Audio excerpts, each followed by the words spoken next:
Hello, my name is Marcus. I'm the compiler of a collection of therapy quotes entitled 1001 Windmills of the Mind, a collection of advanced self-help quotes taken from philosophical, the psychodynamic, or the psychoanalytic perspective, which long ago, as I understand, is referred to by some, or perhaps many, as philosophical medicine or narrative medicine, helping with the ongoing spirit that's in cooperation and in line with nature. Nature says, all right, anybody here in nature, if by chance there's a wound, there'll be an innate process embedded in the natural forces towards healing. So in the case of you hominids called Homo sapiens, so you accidentally traumatized yourselves and became Homo sapien traumicus roughly 10,000 years ago. Okay, fine. We'll still participate in the innate drive for healing. So Homo traumicus, how it's going to work is know thyself. Know thyself. So nature, it's as if nature had a voice that might say, I sound pretty lofty if I were to imitate the voice of nature. But the theory is, if we're conscious, that's a key contributing necessary ingredient or component or factor to our healing. Consciousness. So that means when you have consciousness, that means you have narrative. When you have narrative, then you understand your lived experience in terms of time. You understand your lived experience when there's narrative, which gives you time. Narrative gives you time. A story gives you time. Beginning, middle, end, there's a story. Gives you time. So in trauma, the event of the trauma takes place on a part of the brain that doesn't know time. Timeless, infinite, timeless, no time. The circuit is laid down of the trauma. Repeats on an infinite loop. Repetition compulsion, it just loops forever, theoretically speaking. So we get out of the curse, jinx, wrestling with destiny, wrestling with the fate, the curse, possessed by this neural trauma. So the baby has a recording of the trauma. Human connections lead to neural connections. Interpersonal leads to interpsychic, endopsychic. So the baby's memories of the experience, now fantasies based on the pain of the memories, creates a model in there. It's known implicitly, procedurally, in the body somehow, mysteriously between mind and body. Every body keeps a score. The body remembers. So this is the theory that the baby does remember. The amygdala and the spine and the tip of the spine, the whole system and the body with it, the whole system remembers the trauma. And so the brain is sort of the main part of it, but it goes in the body as well. And the body reflects it with the extra cortisol, too much dopamine, yesterday's topic, and we'll pick up on it a bit today here as well. So when there's trauma, there's a flaring up of dopamine. Oh my God, if you're interested in dopamine, if you don't mind my struggling with the topic, because I'm just beginning to learn about dopamine, check out the last video. All on dopamine, mainly by Miss Lemke and Professor Previc, those two. So I grappled with it, but I think I got the essence of it across. If you don't mind my anxiety, you'll get an interesting discussion on the link between trauma, which flares up an excessive amount of dopamine. Okay, that's called the dopaminergic mind now. Now you're in chase mode. Dopamine means chase, go, get something to make you feel safe, so you're not always manic all the time. So the manic chase is, well, you didn't get mother's love, so chase resembles mother's love doesn't work, stress is still there, chase doesn't work, chase doesn't work. So we're in this mode of always chasing. That means you can't enjoy. The serotonin is not there. The chemistry of love and safety, serotonin, oxytocin is not there. You got too much dopamine going on. You're always chasing, so you get something, you can't enjoy it, chase. Can't enjoy it, chase, because what you're chasing for is the mother in the past, but the present is the past, but that part of the brain doesn't know time. So you're chasing in this confused kind of thing like that. Okay, so we discussed the links between dopamine, trauma, and a little bit about the broader application on the plunder system, because in the chase mode, we're plundering, chasing for mother. It doesn't work, chase again. All we can do is chase. Greed is the chase. And because you're in pain. Remember, trauma means fear. When there's fear, you're not safe. You're scared. So you're running for something to make you feel safe. So greed is plundering, pillage, possession, property, land, case, stuff you want. Hoard, greed, avarice. Oh, one guy referred to the duck. What's his name? Scrooge McDuck. I never heard of it before. I just saw it this morning. Quick reference to it. He said he was a very greedy character like that. So this Scrooge McDuck character, I'll look into it later on, was like the Scrooge, basically, just greedy, because he can't enjoy anything. He hoards all this stuff. He's got ennui. He can't enjoy it because his chemistry is chase, because he's got fear. Trauma leads to immense fear, anger, envy, spite, vindictiveness, greed, talionic revenge. You gotta get. So he's pursuing, in the repetition compulsion, mother. Material, mother. Food, mother. Spirits, wine, mother. He's looking for mother. He never got mother. The baby needs mother to have an identity and to have feelings and have a developmental process and to feel embodied, home with them. Natural state of affairs, home with them. Identity, ontological self, feeling self, beingness, home with them. And you're calm and you have serotonin. You have serotonin, okay, you can enjoy stuff, you feel safe. You have oxytocin, you can love. Serotonin, oxytocin, you enjoy simple pleasures, you enjoy love. Love and sex are together. So in intimacy, you enjoy this. You don't have to like next, because in the promiscuity, it's next, right? The playboys and all that. So the manic characters, they can't enjoy anything. They just have this panic to chase.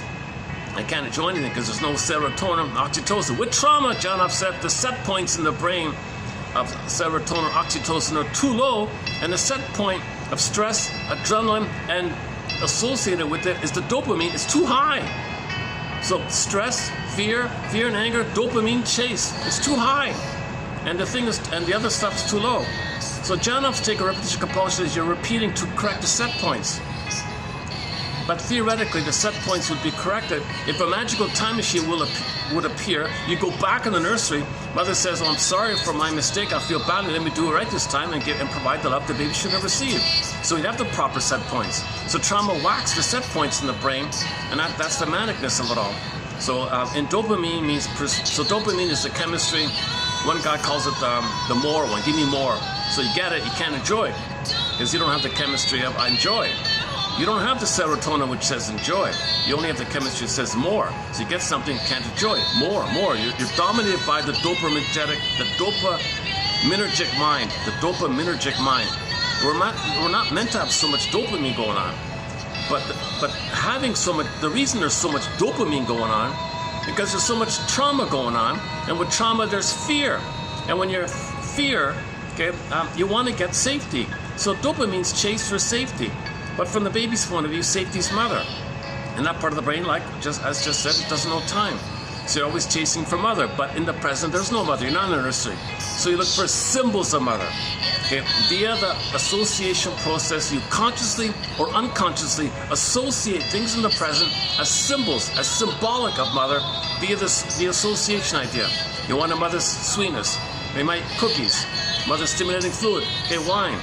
Mother's body, material, so matter, buy stuff, shopaholic. So you're symbolically. That doesn't work. Fear's still there, go. Fear's still there, go. Now, you're into this kind of a setup where you're always in fear, you're always in anger, and you're always in go mode. Now, if you were to stop that, then you're feeling the fear. So to balance this thing, this teeter-totter, she calls it, you gotta go, because in the go mode, you have the fantasy that if you get the thing you're pursuing, whether in fantasy or you get it for a minute or something, for a brief time, those things you get or fantasize that you'll get will trigger the time in the uterus when the baby was safe with the mother, and those old fantasies, i.e. the memory and the fantasies, the memories will blip up in the brain and you get the good feelings of when you were one with the mother. So you look for ersatz self-objects. So these things function as ATMs, according to Alman of Paul's famous book, or excellent book, not famous, but excellent book, should be famous, called Narcissus in Wonderland. So these are ATMs, addictive trigger mechanisms. So greed is the panic and the manic for addictive trigger mechanisms to trigger the fantasy of when you were one with the mother, then you felt safe. Those fantasies give you the good feeling of serotonin. And you're addicted to this. That's your only way to feel pleasure and safe. And those are the good feelings, the chemistry of good feeling, chemistry of calm, chemistry of pleasure and warmth and all that. It's only like a blipping thing. If you don't trigger it up, if you don't do the blipping thing, then you're feeling distressed and you gotta go. You're manic like that. So the conclusion yesterday at the end of it was, well, we're plundering the planet. It's destructive. See, dopamine is a general thing where you have a goal, it motivates you. So it's a benign, neutral kind of thing. But when there's trauma, it's in the service of chasing the fantasy to make you safe. Then it's destructive. So, oh yeah, I saw this morning the quote. I'll read it in a minute. He said, yesterday she said, dopamine doesn't care about any kind of normal logic or reasonable logic, nothing like that. Dopamine has no sense of reality or practicality like that. So, hold on a second. I've only got this spot for an hour. They're preparing inside. I've got to leave in an hour. I'm timing it. I'm hoping that in an hour there'll be more clouds.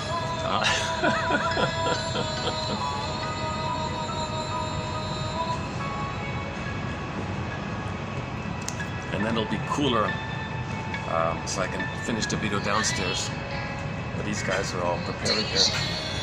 I'd like to leave now, but it's just so sunny here. Hold on a second.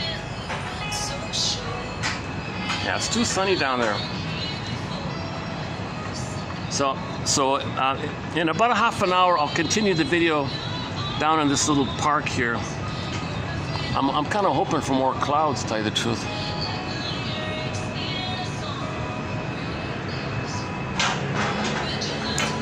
Let's let this guy do his thing here. I don't want to get in their way, kind of thing.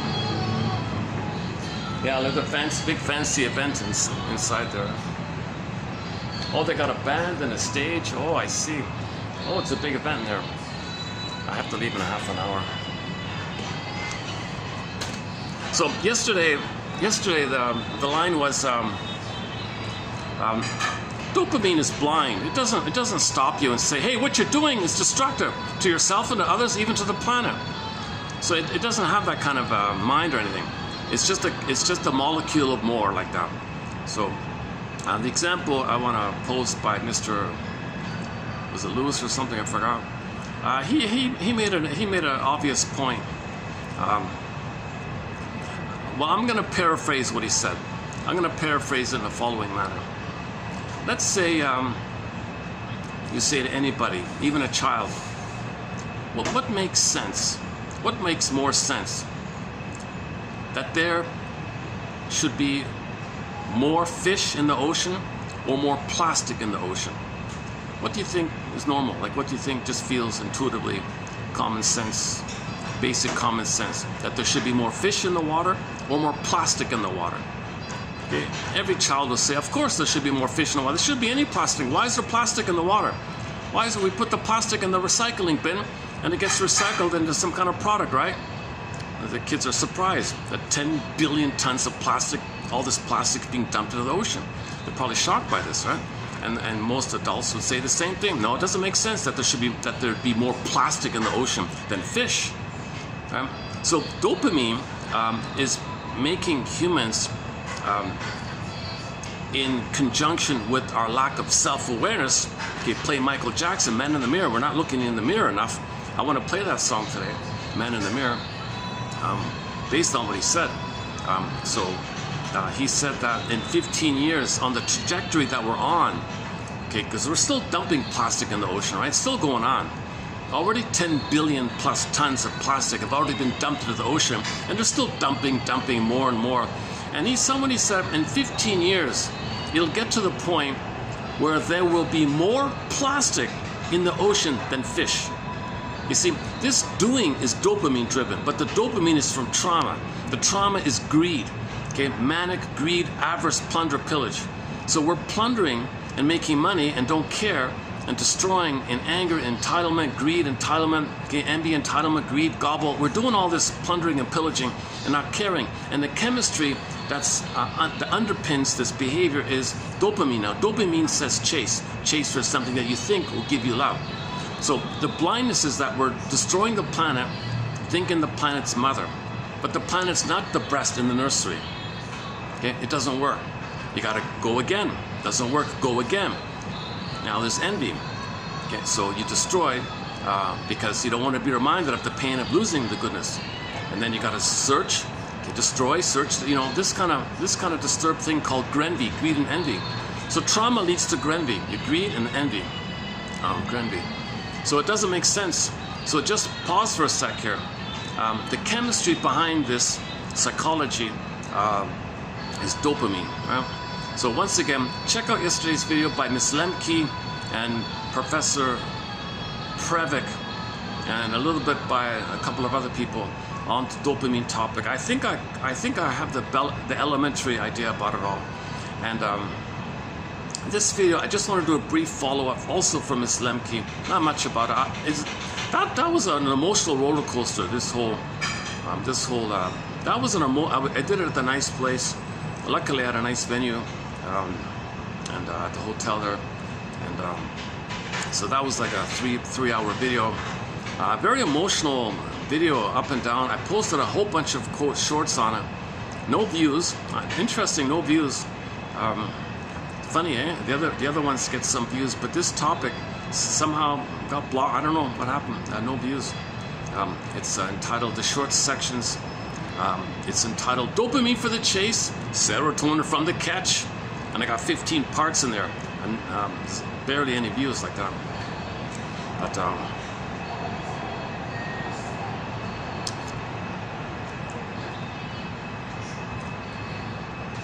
okay, let me go back. He wants to.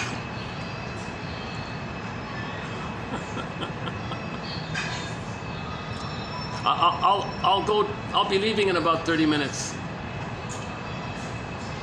Okay, I can go back to my spot in 1 second.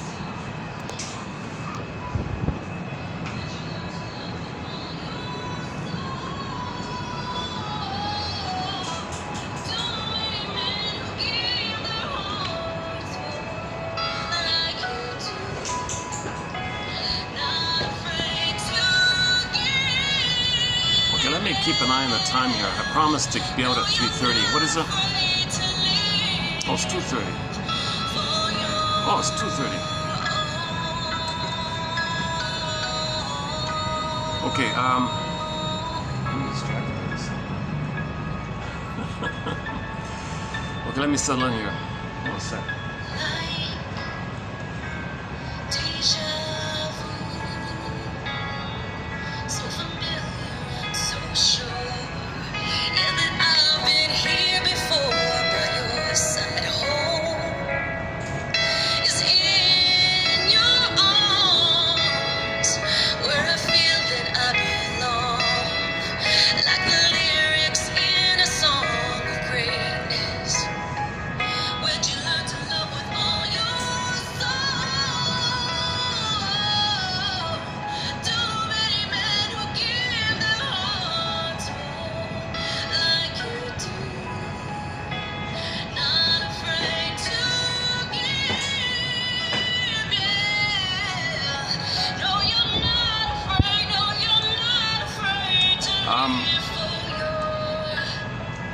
Yeah, this activity around me is a little distracting.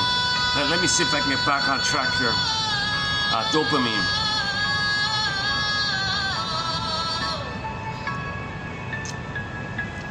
So, we're all meant to have like a normal level of these things. Dopamine, serotonin, oxytocin. There's supposed to be some kind of natural settings in the brain like that. But with trauma, it's all scrambled.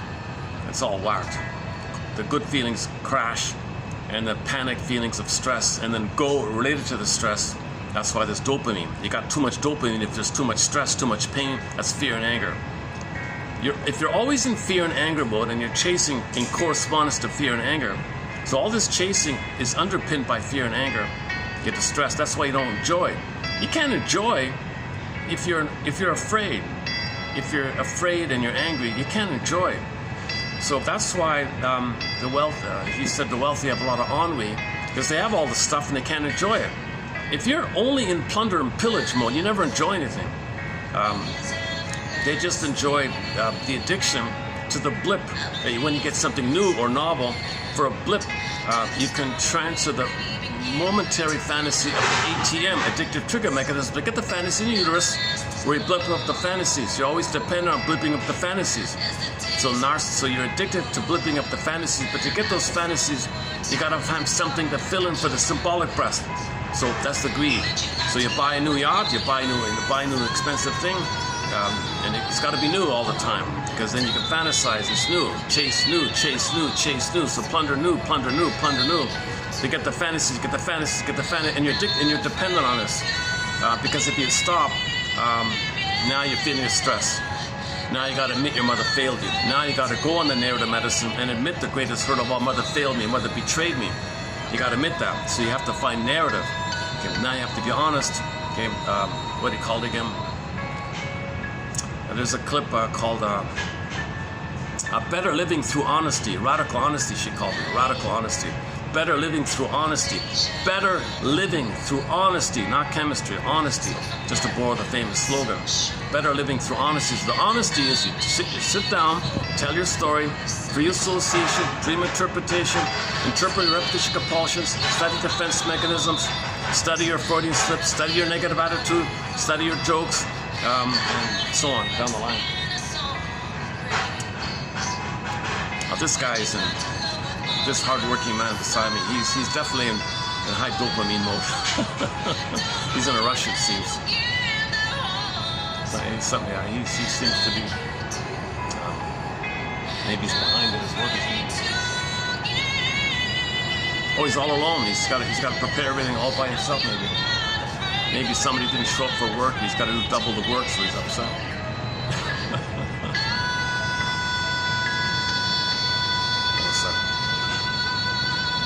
I thought he was gone. Oh, okay, one second.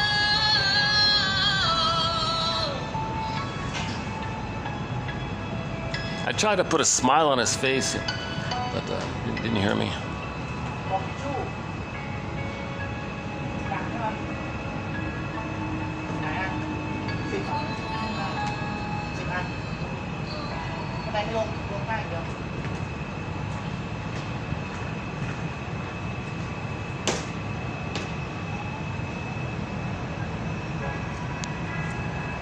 Still fussing about him.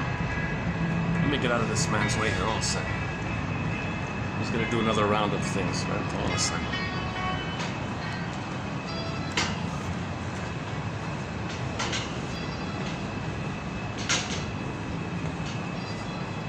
Now this man's having a bad day by the looks of it.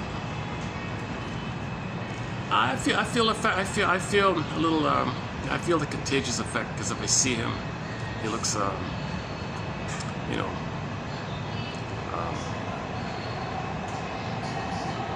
empathy, right? I can imagine. I can see his stress and his dopamine and his worry and his fear and his anger. Dopamine. So he's got. Well, in general, when somebody's kind of manic, you know, worried about something. Okay, I don't want to talk about anybody in particular. These are nice stop there. I appreciate I appreciate the friendliness and hospitality of all the venues I go to, so I really appreciate these guys as well. I've got sort of 4 really good places that kind of know me a little bit and tolerate me. I buy their expensive drinks, so that's part of it. Okay, yeah, that's too bad. Half my video has been thrown off here by this son of a gun. So that's something about me. That's something about how was it that I couldn't stay focused on my speech? I started off in full gear. I started off right on track, and then this thing around me kind of just has me spaced out, drifting around. So I must be triggered about in my childhood when I try to concentrate. I had a hysterical mother shouting, or people shouting next door, or drama around me, and I couldn't concentrate. So that sometimes I'm triggered that kind of thing. So I have not been analyzed. I have not found my full story. I have a lot of childhood amnesia like this. So I'm trying to, so disclaimer times 1,000. I'm not a doctor, therapist, counselor. Oh, he's still at it.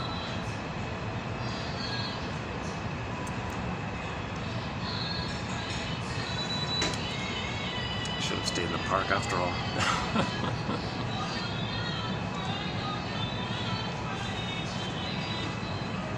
How are we doing down there? Yeah, okay, maybe, yeah, it's getting a little, there's a bit of shade now, right?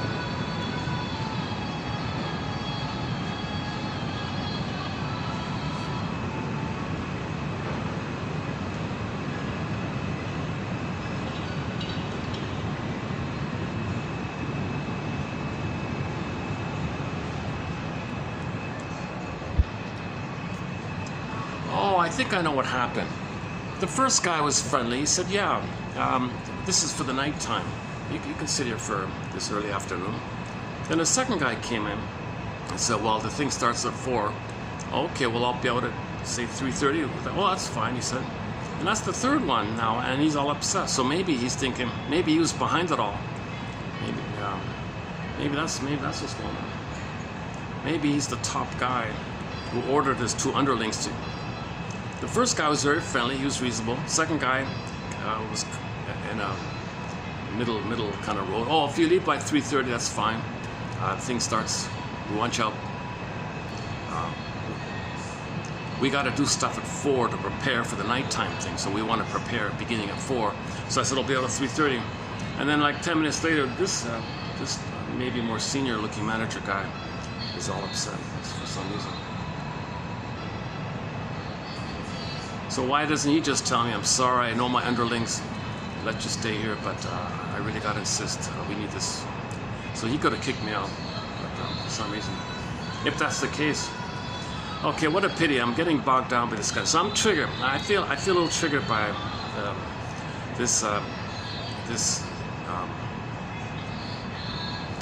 okay, so when you're triggered, or I'm triggered, right? So when you're triggered, the idea is that, okay, what you're feeling now, okay, is the release of the stress and the chemistry around the stress of something in the present that reminds you of the past.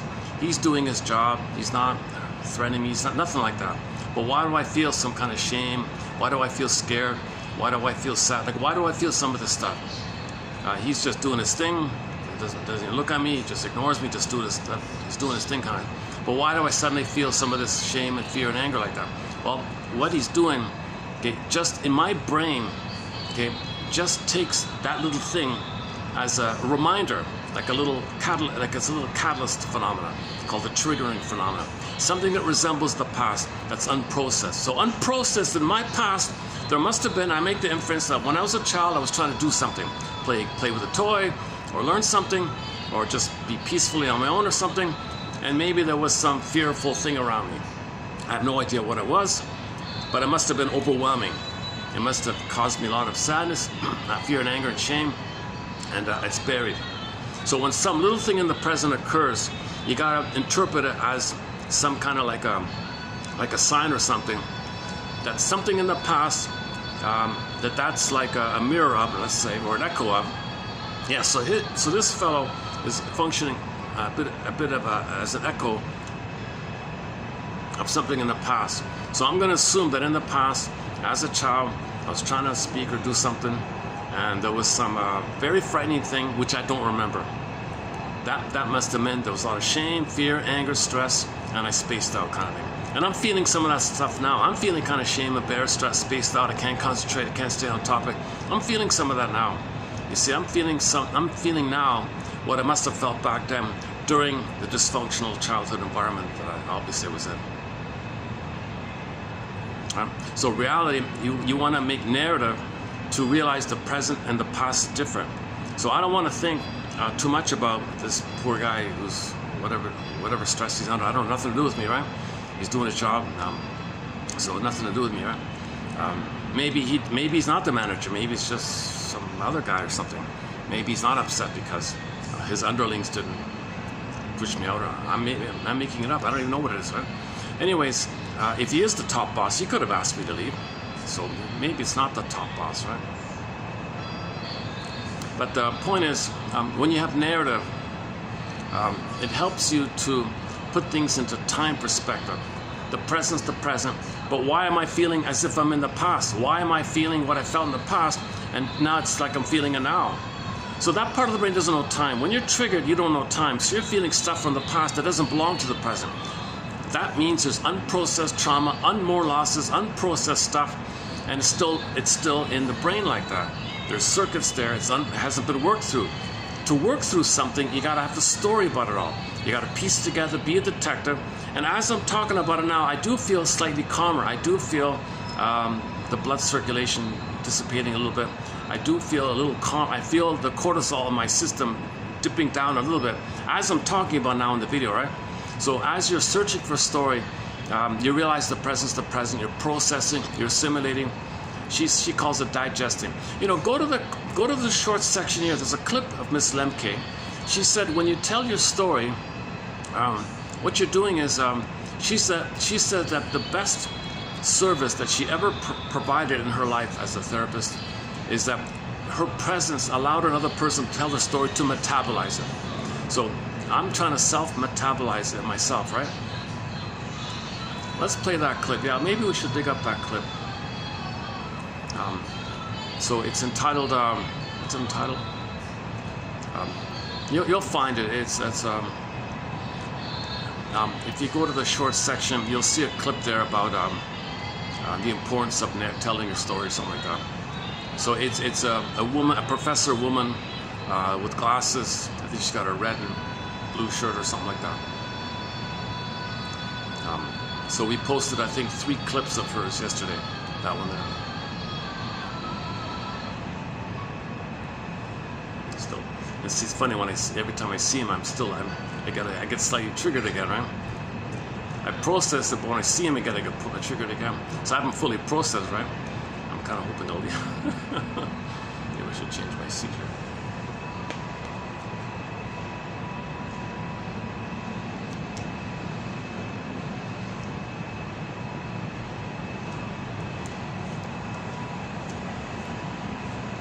Let's try this a bit. I can still see it,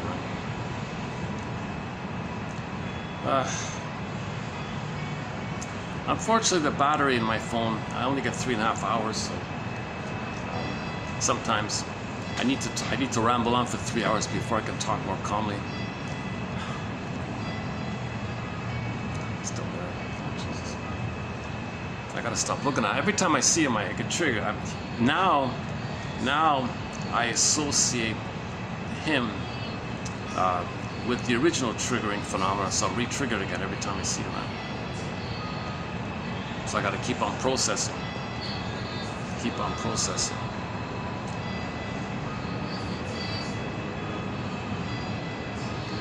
Okay, so at least just be mindful of your chemistry, your dopamine, your stress.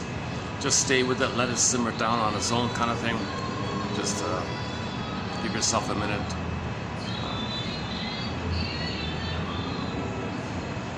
Maybe focus on the clouds or something.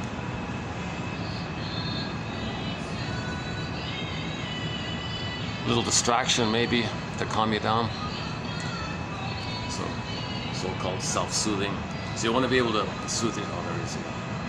You want to soothe yourself, kind of thing. See, this issue about self-soothing, it depends immensely on the memory of to what degree did your mother soothe you when you were distressed. Was she there? Did she soothe you?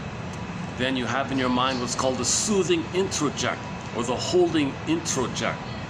Okay, the internalized good object. So a memory that mother soothed you, it's a part of your wiring, you can soothe yourself. If that's missing, then you have to look for outer things or theories. Or you gotta find ways to soothe yourself. A lot of people are very calm and they can regularly soothe themselves easily, right? Because mother held them and soothed them. And when the baby was upset, mother said, "Oh, you're upset? Okay, thanks for telling me, baby. That means I'm missing your signals. Let me correct it, make the adjustment, let me soothe you. Let me sing you a lullaby. Oh, okay." It's wired in. Upset, soothing. Upset, soothing. Upset, soothing. And there's a wiring in there. So it goes to life. If there's a little upset, automatic soothing within. You might not even be aware of it. You just naturally soothe yourself by things. I'm still there. Keep seeing this guy. Let me change my spot here. Oh, maybe it's time to go down here.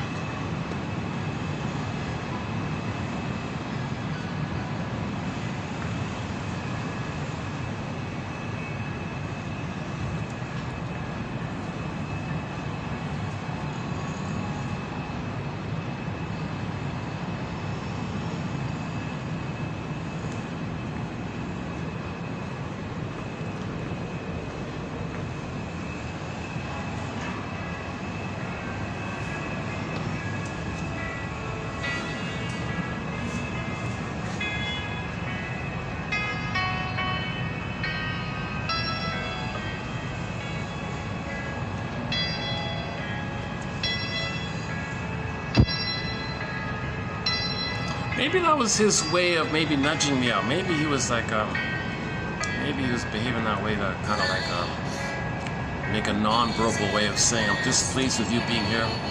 I don't care what the other guy said. I didn't get, see, you always got to get permission with everybody. When I go to these places, I check in with everybody. That guy I didn't see when I came in. The other two said okay. He just suddenly appeared out of nowhere.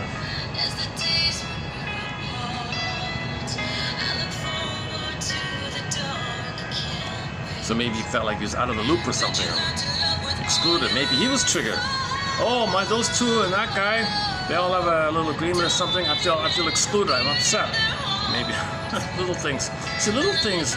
It's really amazing. It's such trifles, such little things can bring up so much stress from the past that's unprocessed. It's unprocessed, right? So it's just suspended there, waiting for it to be processed. So it's always looking for a chance to process it. That's why I got to build narrative medicine. Like that. Oh, let's take up that clip. Hang on a sec. Hang on a sec.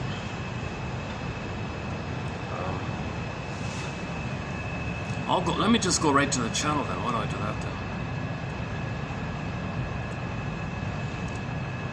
Hold on a sec.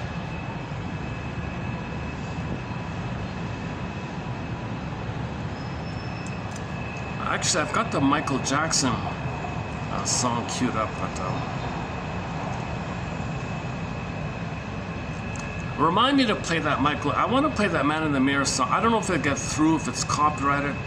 I don't remember if the last time I played it, it got through or not. But I really want to play that because of what Mr. Lewis said. Made me really think, I gotta play that song, Man in the Mirror. My goodness. Okay, this is the shorts section from yesterday on this channel here. So it goes to the better living through honesty. Oh, needing narrative. So this one here, it's only got 3 views. Now this one here called Needing Narrative. It begins with needing narrative.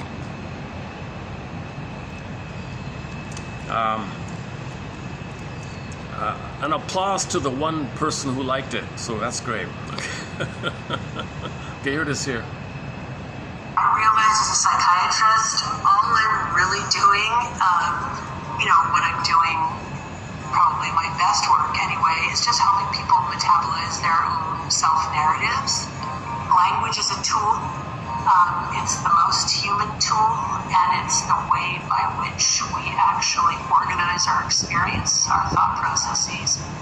It's the way we think about the past. It's really the only way that we understand lived time. There's no other way for us to conceptualize lived time other than to narrate it in a story. What's so interesting to me that I've learned over the years seeing patients is that you can actually tell whether or not somebody is recovering or going to be able to recover in the near future based on how they tell their stories. And when people tell stories that seem quite divorced from reality, especially if they always see other people and things as the cause of their problems and don't identify with having any kind of contribution to that problem, then those are folks who are not really yet in a position to get better. Whereas when people are finally getting into recovery and recovered, they tell a narrative that's much more nuanced, there's much more gray area, they're able to hold ambiguities and opposites at the same time, and most importantly,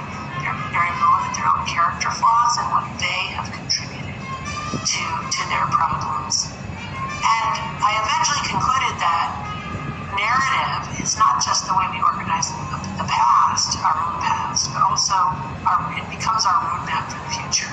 So if we're telling stories about ourselves in the world in a certain way, that's also going to guide the way that we experience the world. I realize as a psychiatrist, all I'm really doing, what I'm doing, probably my best work. Okay, so metabolizing. Metabolize, process, assimilate, psychosynthesize, mourn, grieve. So it's lived. You're not stuck in the past. If you don't live it, you're stuck there until you live it. If you don't know your history, you repeat to get your history. So lived time, she said. Narrative gives you lived time. You lived it. Okay, time, that's the past. Right? And the third part is that you admit your contribution to your life. You admit it, all right? You look for the two sides of the coin. You realize every coin has two sides. You look for the third side of the coin, which holds the two sides. So that's called both and, tolerating ambiguity, tolerating different sides of the situation, or all. You look for, we'll look for people's dopamine level. That's trauma. So that's part of the story. They're crying for love. The dopamine, the manic behavior is their desperate cry, desperate fear, desperate anger, desperate fear, desperate anger, desperate dopamine, desperate chase, desperate chase. What are they chasing for? Symbols of mother. It's not going to work. Still there. Jesus. Okay.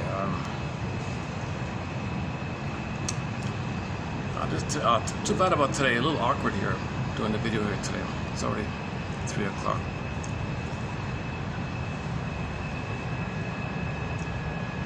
I don't want to start over.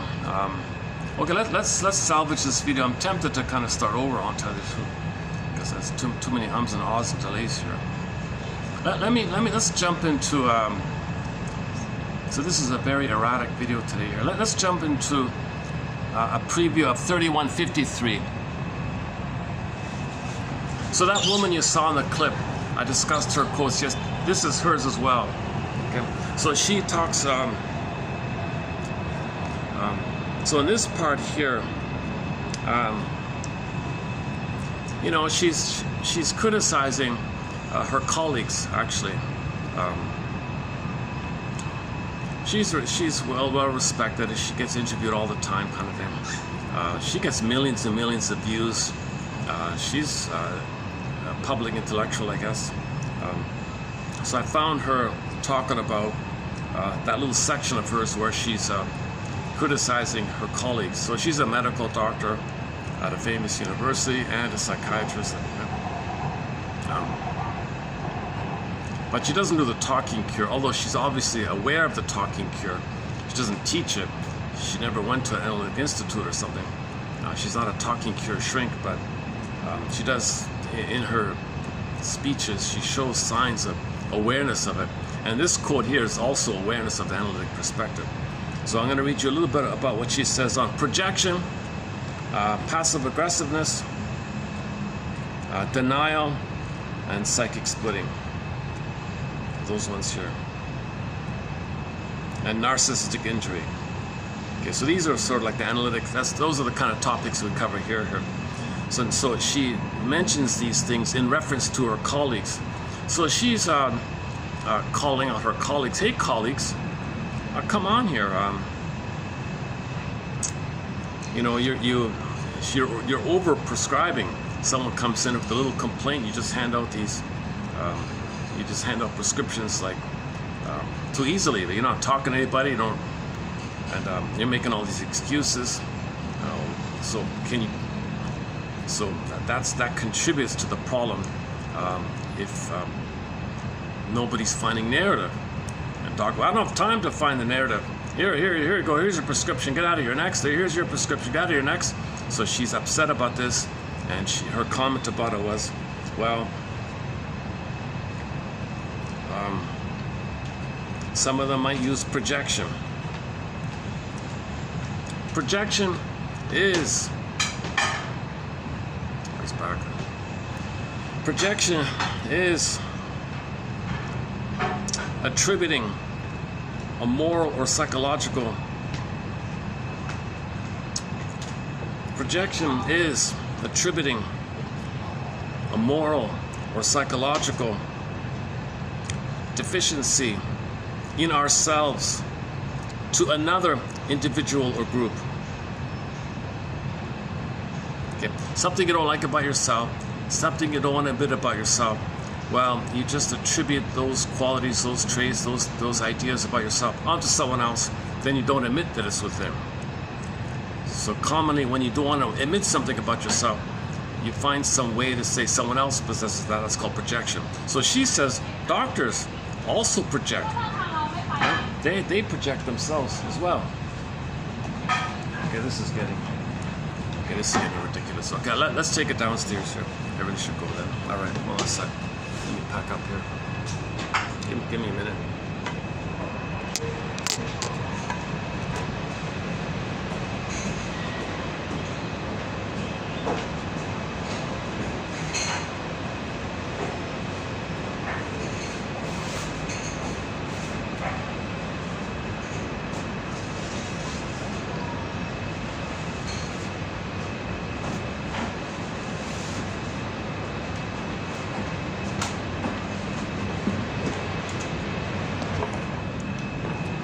Okay, let's continue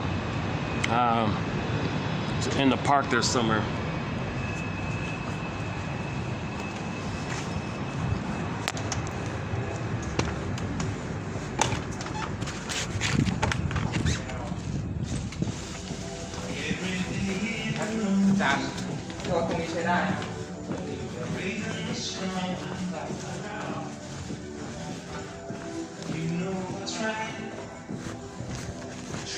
Oh, by the way, it's a nice view here too, eh?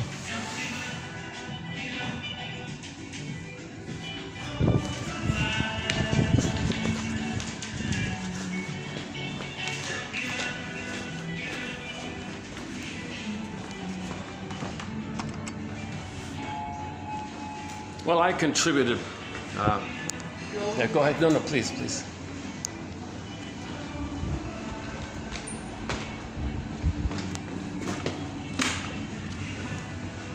So I ignored the reality myself. I knew they were preparing. Why didn't I just leave? I made an excuse, rationalization. It'll be okay. But I could have been more objective. No, they gotta prepare. Leave for Pete. That's what you normally do. Why this time? Normally I leave when they're preparing. Why am I? Because I just arrived, I set up. Oh, come on, I don't want to. Because I was angry. To move again. Going down. So that means the dopamine kicks in, and dopamine drives rationalization. Dopamine, there's a real link between dopamine and denial, rationalization, making excuses. All right, dopamine is part of the chase, so you don't want to know that your chase is unreasonable. Rationalization tells you it's reasonable when you're not being reasonable, to fool you that you're being reasonable when you're not. It's not reasonable to dump plastic into the ocean to the point where there's more plastic than fish, but we make rationalization. Okay, yesterday's rationalization, well, that's human nature, that's who we are. That was the rationalization Mr. Prebick gave. He said, nonsense. Analyze yourself, right? Defense mechanisms are there to deal with pain, so face the pain, find narrative. It's all about the talking cure. We got to give Miss Anna O some credit here. Mr. Freud, of course, some credit for this whole talking cure idea. One second.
Yeah, normally I'm more sensitive to other people's situations. Today I was being narcissistic. I felt, oh, come on. Maybe I can just go here then.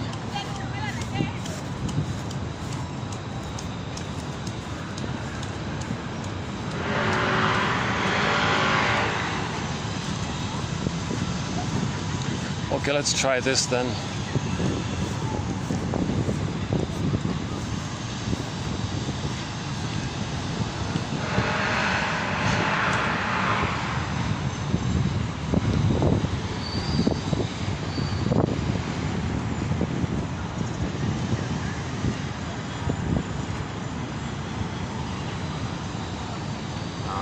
Second thought, let's go to my regular spot.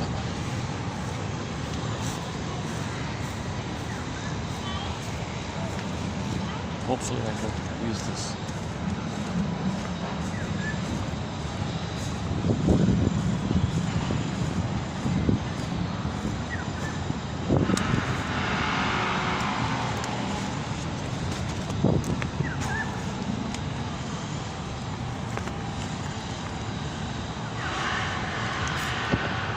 Let's try this here.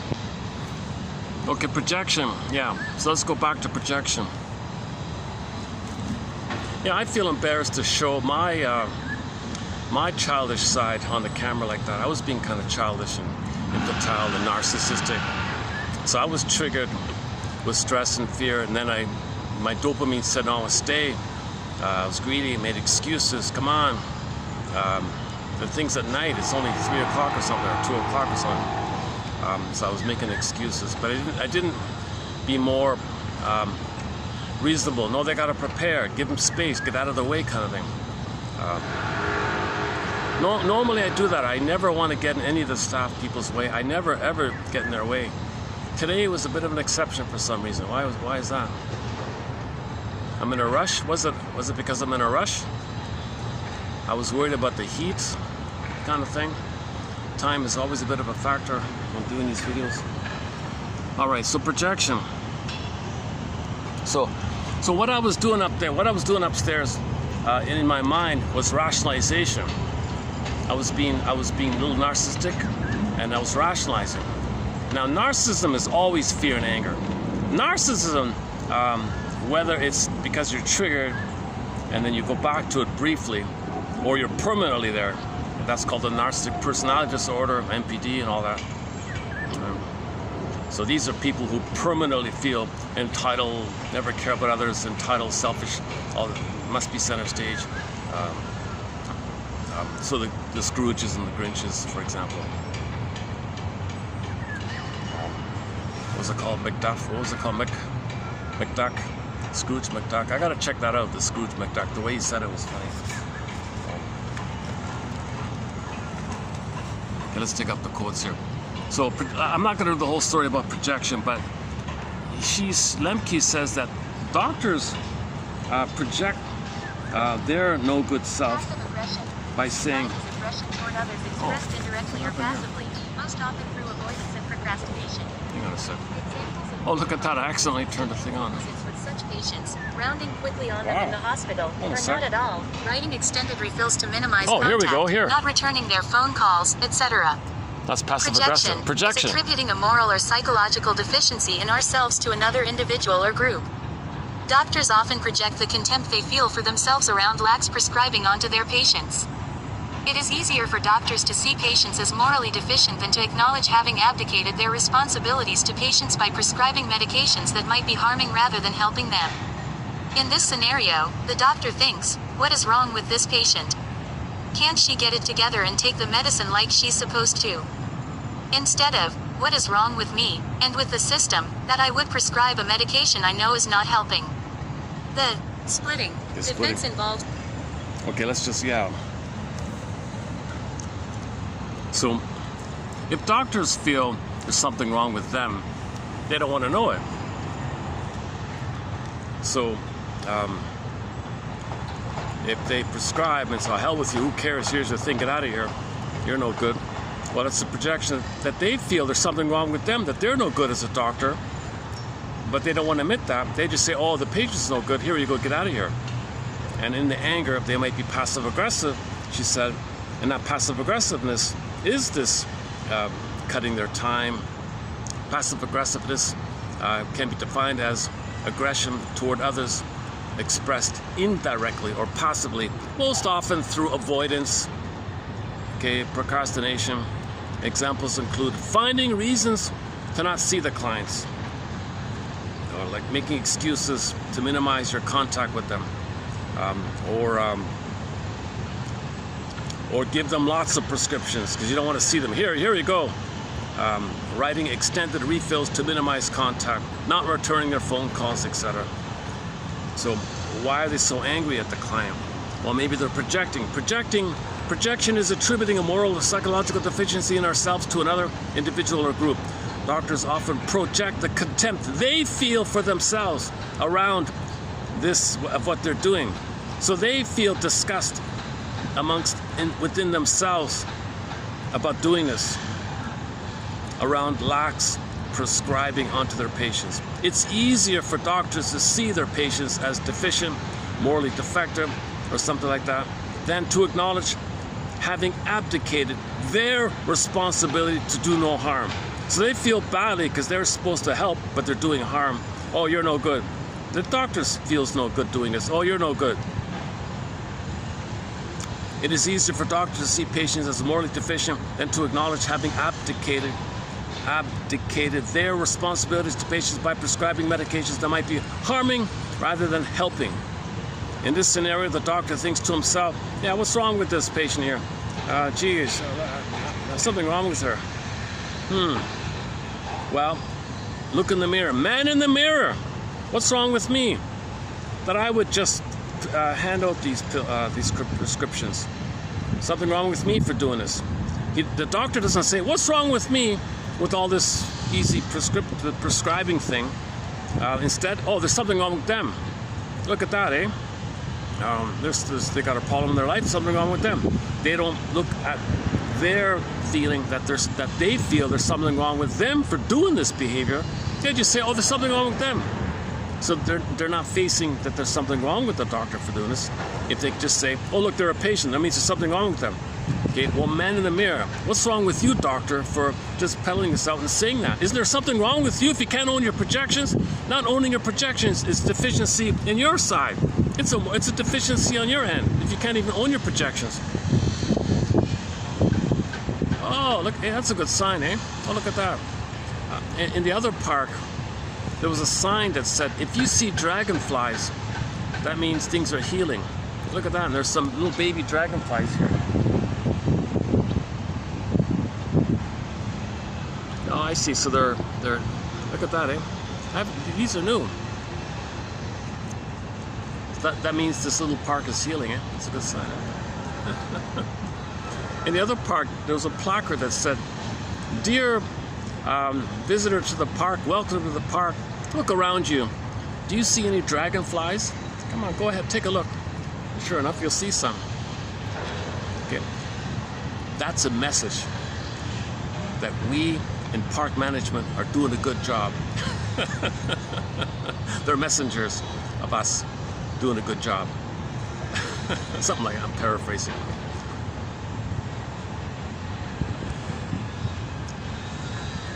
The passive aggressiveness we mentioned already. Projection we just mentioned. Okay, another defense mechanism. It's called denial. Denial. Okay, the famous joke. We're not talking about a river in Egypt. We're talking about denial, not the Nile. Denial is. Yeah, I can speak more freely outdoors. I should have just came here for the beginning. Eh? Look at that. It was bacon when I came here, so I went in. Okay. Let me make a mental note of this. It's worth doing the video in the park, even if it's hotter than possibly interrupting some preparation like that.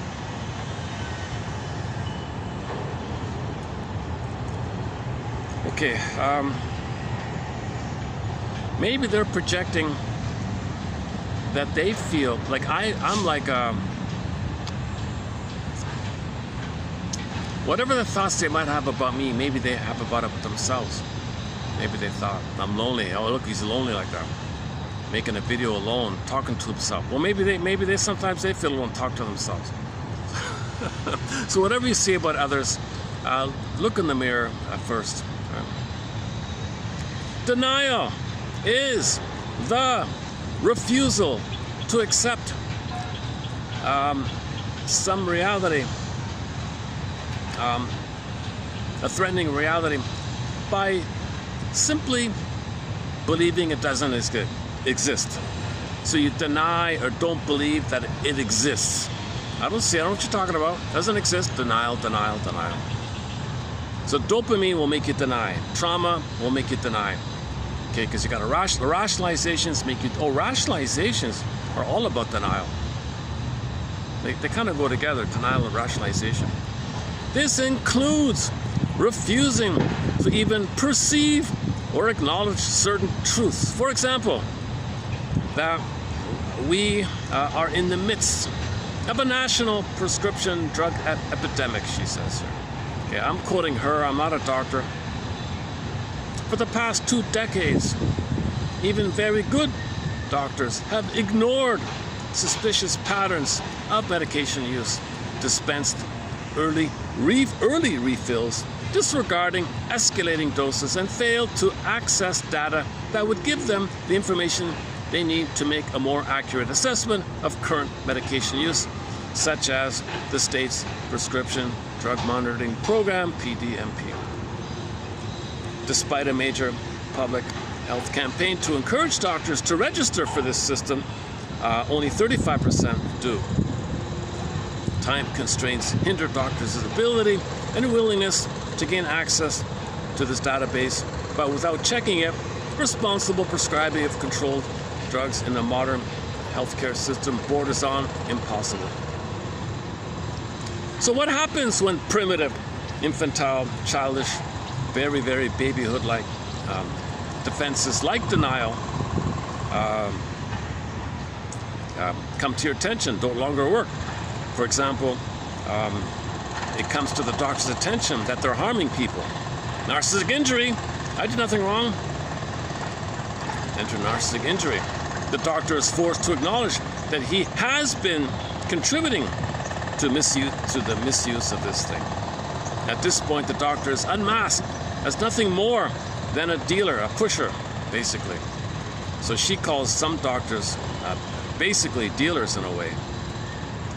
It's all veiled and covered up, but in her opinion, something must have triggered her. Something must have been going on with her in this area.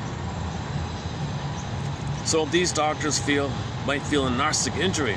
A narcissistic injury strikes at the heart of his or her sense of competence and esteem. It is extremely painful to experience, and the reaction is hostile. Narcissistic rage. In the last 5 years, the entire medical profession has experienced a narcissistic injury as a result of the media spotlight highlighting the harm done to patients from drugs obtained from doctors, tarnishing doctors' reputations, and publicly shaming them. As a result, some doctors have not merely become more cautious about prescribing, but have gone so far as to refuse to prescribe, saying, "No, I don't deal with. I don't give prescriptions anymore. I'm out of it." Well, then these people become refugees. These refusals have become so prevalent that these patients now have become drug refugees, opiate refugees, she says. So as I understand it, in the past, people got it easily. Now there's a public spotlight on it. Doctors are afraid of it. Now they're refugees. So now they're scrambling around looking for it legally or illegally, privately or whatever like that. So it's an addiction. So why are these people addicted? Why are people addicted? Well, trauma, is pain. So you might start off with mild things, smoking and alcohol and all that, gambling and distract. But the more you do that, the more the pain is going on. Then you need more to maintain the homeostasis. So more pain, more for the more pain, more for the more pain. And now you got the severe level, and now the brain is damaged, and now you're dependent on just keeping that kind of state. So once again, like that clip we played earlier by Miss Lemke, narrative. You want to metabolize your story, get to the present, understand lived experience. What she's saying, when she said that word lived experience, she says you want to admit that you're traumatized. You want to admit the lived experience, the felt lived experience, that yes, mother was impaired, she had emotional dyslexia, she had narcissism, she felt entitled, oh cunning tale, she didn't meet the baby's needs. And there's a pain about it, and when you tell your story, that pain comes up to you, and now you feel now what you couldn't have felt, know now what you couldn't have known, and this is called the working through narrativizing process. So you either narrativize or stay in the infantilized mode. Narrativize or infantilize. So people who don't search for the story, they're stuck in the infantilized mode, and they're just repeating. Okay, so enter our topic of repetition compulsion. Repetition compulsion is the fantasy that if you recreate in the present an edition, a contemporary, new edition, version, a replay of the past, since that brain thinks in the past, you're hoping for a better past. But the reality is there is time, there is the present, but that brain doesn't know time. So in the symbolic pursuit, disappoint. Symbolic disappoint. Okay, and that's the issue. And the trauma's still there, the stress is still there, the adrenaline is still there, the pain is still there, the dopamine is still there. Dopamine means chase, but what are you chasing? Okay, originally the baby reached for mother's nipple, failed. Now you're chasing for something dramatic, more dramatically, romantically. For symbols of mother, it fails. Pain's still there. Chase, fail, chase, fail, chase, fail. Okay, now you're in this kind of mode like that. Enter her teeter-totter thing. If you're doing this too much, then in your pain brain, there's a side on the scale that's the gremlins keep popping up. So you want to balance it with the hope of dope, the fantasy. So fantasy and hope can trigger the bliss that you had in the uterus. So you look for symbols of mother to trigger the fantasies, as mentioned upstairs, and to give you the blip of good feelings. So you want the blip of good feelings to maintain the homeostatic balance of the pain being there, because when you get good feelings, the pain goes back. See, I way more prefer Janoff's take. When you get good feelings, the stressful feelings step back. Right? So this scale idea, I don't find it too visually practically helpful. I find it slightly distracting a little bit. So if you can fantasize something that triggers the good old days, pathological nostalgia, and you get those fantasies, and from those fantasies you get the good chemistry of serotonin, then the stress chemicals go back. The stress chemicals go back when you have the good chemicals. When you feel good, the stress goes back. You feel good, you're safe. When you feel safe, you're not in fear. Safe or fear, right? So if you feel safe, loved, connected, safe, blissful oneness, mother's there, you're safe, somebody's okay, oh, the good old days, you felt it again. And you felt safe. So those chemistry in your brain are released, the stress chemicals go back. So now, center stage are the good feelings, the pleasure, good feelings of serotonin, oxytocin. Okay, now, that's only from a memory. Okay, that's just a blip, right? Like that's just a fantasy thing. But reality, the fantasy's over. So now the stress is there because that was just a fantasy. So the stress comes up again. Now the cortisol comes up. So now you reach for symbolic mother to trigger the fantasies of when you had mother to get the good feelings to push back. So it comes up, chase to push it back. It comes up, chase to push it back. So what would be a metaphor of this? Instead of the teeter-totter, oh, I see, her teeter-totter might be like that. So if you chase, hold on a second. I gotta confess, it's really nice to see these. I find it very refreshing, and I find it very refreshing to see all these baby dragonflies. Look at that, eh? It's a sign of health. I guess reading that placard made me more mindful that it's a sign of health. So I'm in a healthier place here now, right? They've done some cleaning around here. They've done some trimming. And the baby dragonflies are up. That means the water's cleaner, they said. There's a whole bunch of them, eh?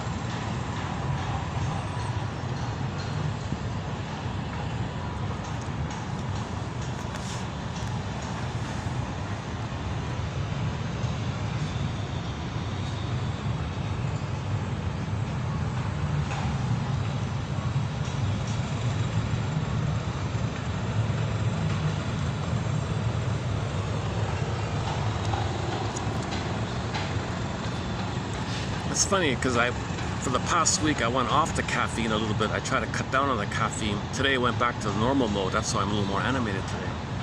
So I'm affected by caffeine now. I really am. Okay, who cares? Anybody watching? Come on, Marcus. Nobody cares about how much coffee you drink. Come on. Okay, so what I just read is just a little footnote follow-up to yesterday. The main quotes from yesterday in preview mode. So if you want to read it, go to what is it again? Go to 30. What is it? 31, 51, and 2. This 53 one is just a little like footnote follow-on. But the meat and potatoes is the 1 and 2. This 3 is just a supplementary add-on, like kind of like a garnish or something. Okay, this next one, the second one here, Mr. Lewis here. So he's talking about greed. I saw his blurb about greed, just a part of it. So in the dopamine is greed. Okay, dopamine. Too much dopamine means chase. It doesn't have to be greed, but very often, if there is, so not all dopaminergic pursuits lead to greed, but all greed is definitely, there's too much dopamine going involved. So dopamine is just chase more, you don't enjoy. You see, you need serotonin in your system to enjoy, but you don't have it, it's failed. So you're chasing, theoretically, to get something, to get mother, but it's not mother, but it's the fantasy mother, to trigger the mother, to get the fantasy mother, to get the good feelings, and you're chasing the feelings that blip up when you get the fantasies, using something to remind you of the mother. So money, material, food, okay, gambling, short-term relationship, promiscuity is going to be in there. Status ideas that are going to be in there. Like being,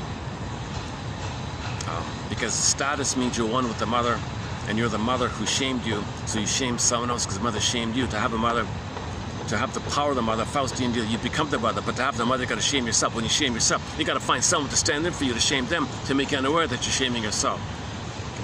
Now, the added part B of it all is you are angry at the mother, so the one you just shamed who played you, poof, there's your mother, and you're angry at the mother. You, from your side, self side, you express your anger and hated your mother onto one you just shamed who just played you. So it's very disturbing stuff like that with the stingers and the clingers. So you're blowing off steam in the sense that you're preserving your infantile megalomania, your status of being the mother. That's a higher status than the baby. Status means you're not the passive victim, but you're one with the mother if you are the mother, and all babies who are one with the mother feel special and important. So if you are the mother, you feel special and important. The truth about you project onto someone else and make you and project onto someone else and think badly about them through your dark humor, sarcastic humor, cynical humor, bitter banter, all that pessimistic humor, and verbal abuse humor, and bad joke humor. Okay, that's you you're talking about. Okay, that makes you feel important when you do that. Cynicism gratifies infantile megalomania. Because sarcasm gratifies infantile megalomania. That's the status idea of the original state in uterus when you were one with the mother. In a blissful state, you get the chemistry. So sarcasm gives you the chemistry of one with the mother, the bliss with the mother, the euphoric, the delirious euphoria, oceanic feeling, oceanic bliss, oceanic oneness. Those fantasies of happiness will give you the happy chemicals. So when you get the happy chemicals, okay, so now that's called Schadenfreude. So your Schadenfreude to get your personal chemistry to push down the pain that you're feeling. So isn't that funny, eh? You're negative towards others, you're negative towards yourself, but for fantasy, you're one with the mother. And when you're one with the mother, when those ancient one with your mother fantasies blip up again, then you get the good chemistry around it, but it's just fleeting, so you gotta mock someone else again. Because the pain pump is still going on. Now see, okay, the reality is it's only a fantasy. You can't live in the past, you're living, reality is the present, but you're not in the past. But think about the past, fantasies feel good, like that. It wears off, metabolizes quickly, the pain comes up again. So you push back the pain, you push back the cortisol and the adrenaline, the pain, it comes up again. Push it back, comes up again, push it. So she thinks it's a teeter-totter or a scale thing. I don't think it's like that. I think it's some kind of coming up from the ground. It's some kind of, I don't want to say whack-a-mole, but it's some kind of, I've never liked the image of the whack-a-mole. I hated that image. The first time at the amusement park, I saw people playing the whack-a-mole thing, and someone introduced it to me. What do you do here? Well, just hit the moles or something. Why would I do that? You see the figure of like a groundhog or like a mole, right? Like a groundhog or something, and you're supposed to hit it. Why am I hitting it? I don't get it. Why would I want to hit this nice, cute little animal? I know it's made out of plastic, but it represents a real mammal in the real world. Why should I hit it? I'm going to pay money to hit this innocent animal? Did nothing wrong to me. Everyone's doing it, and I hate it. I didn't want to play that game. I tried to play it. I felt awful. I quit. I don't want to play this stupid game. What a stupid game, whack-a-mole.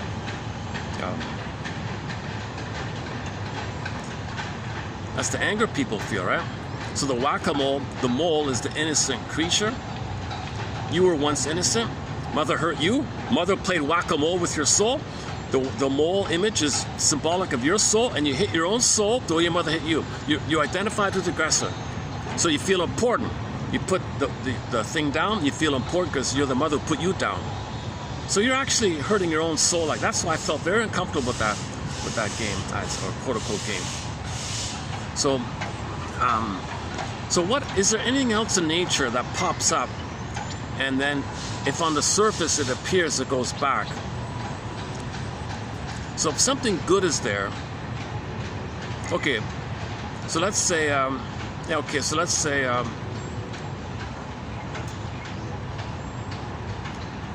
don't know, cops and robbers, does that work?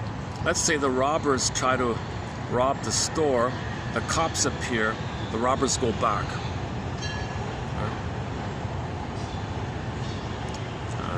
That's not good either. Is there any kind of metaphor that represents something undesirable that appears, but when something you want appears, then the undesirable goes back? That's kind of like what's going on in the body. If the cortisol comes up, the adrenaline comes up, too much dopamine comes up, okay, then that's stress, that's go, chase, pursue, but it's dysfunctional. Plunder the planet, pillage, short sell the planet, greed, gobble, pollute, greed, gobble, blind, manic, get distracted. Okay, you want to feel safe. So greed is because you don't feel safe. Greed is anger and fear because you don't feel safe following the trauma, and the trauma is unmetabolized, unprocessed.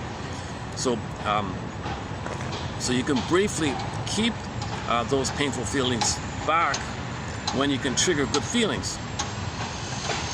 Greed for the moment triggers good feelings. So you got to be greedy again, to keep pushing back the robbers and the, for Pete's sakes.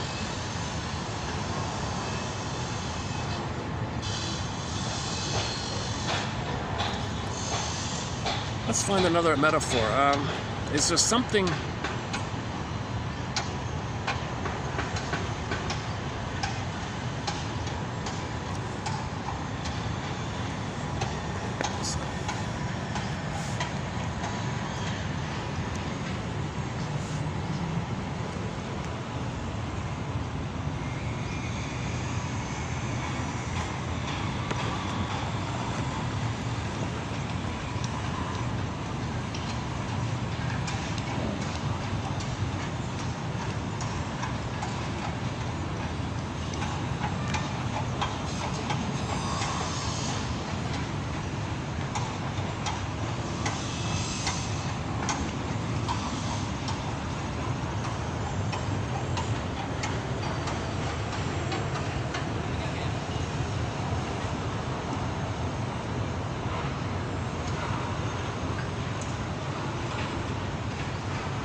this is still the summer break, so the kids are out for 2 more weeks, I think.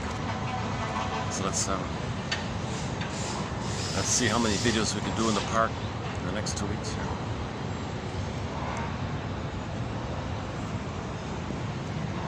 I can't think of any good metaphors. Let's say you're at the picnic and you don't want the red ants to crawl on the blanket going for your food or something. You want the red ants to go back, let's say. So let's say there's something that pushes them back. I don't know what that something is. Let's say it's a candle. Let's fantasize a special new candle that if you light it, it doesn't burn. Let's say there's an app on your iPhone, and if you put the phone on the blanket and you put the app on, if there's some kind of maybe like a sound or a light or something that doesn't affect humans, but it pushes back the red ants. Something like that, right? So let's just imagine this. The app is something that's there to push back the red ants because you don't want the ants to eat your food on the picnic, right? Okay. So instead of using gremlins, let's use red ants for the minute. She uses gremlins, and they work out, and they look like Lou Ferrigno, she calls them. Like they're all buff and all that, and they multiply and all that. But I wanna. The difference between her teeter-totter thing, it's always visible. I think it's more helpful to imagine you want to push back the cortisol. I'm basing it on the thing about the monkeys because was it Janoff? You had these 2 monkeys. They were good friends or something, and they were grooming each other all the time. They were playful, they were safe, they were grooming each other, touching each other, you know, cleaning each other's hair and all that, combing each other's hair.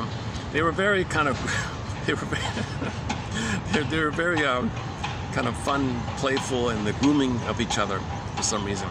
So they did that a lot, and then they were separated. When they were separated, they measured the cortisol in the 2 of them, and it went up. The cortisol level shot up on both of them. When the 2 buddies were reunited, they started to groom each other. Connection, affection, oxytocin, affiliation, connection, safety, partnership, connection, relationship. That releases the safety of the oxytocin. The oxytocin and the safety and the serotonin push down back the red ants. Okay, push back the stress hormones. So the stress hormones came up because you're afraid. When you feel safe, the stress hormones go back. So I want to just, for the time being, use the red ants one on the picnic table idea. But we'll have to look for a better one somehow.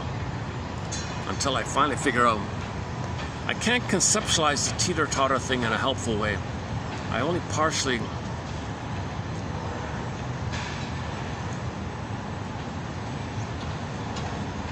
I get it, but I don't like it, put it that way. The teeter-totter idea of the homeostasis. See, what's missing in her model is that teeter-totter, that horizontal bar, she's not talking about the elevation of it or the lowering of it. She's only talking about the teeter-tottering of it. You don't want the homeostasis to be too high. She only talks about you want to keep it balanced. So something's missing like that. Oh, breeze finally.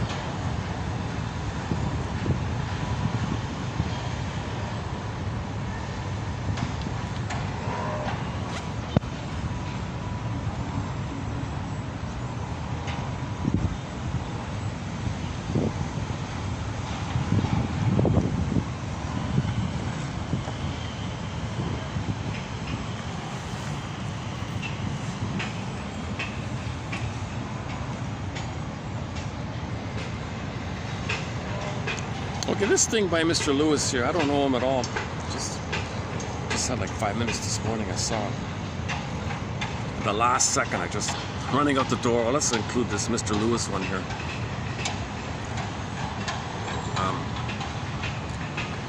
Okay,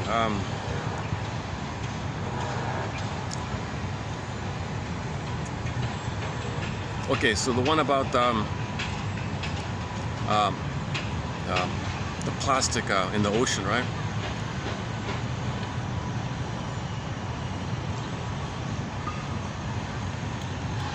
Each time we take a plastic bag, we contribute to the process of gradually filling our oceans with plastic, to the extent that by 2050 here, there will be more plastic in our seas than fish.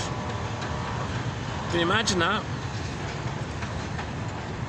Can you imagine, you know, in the next generation, you know, in 25 years or something, some kids say to their grandparents, "Why is there more plastic in the ocean than fish?"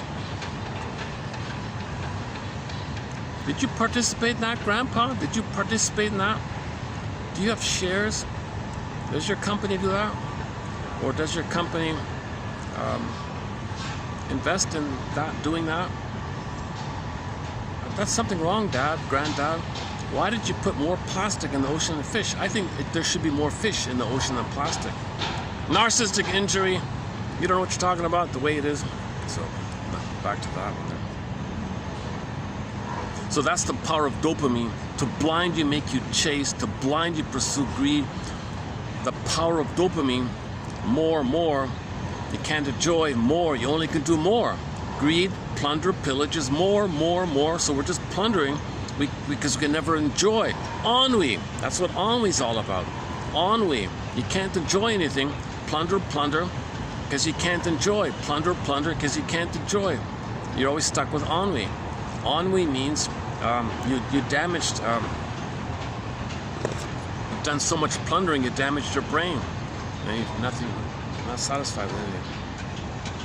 And then envy kicks in.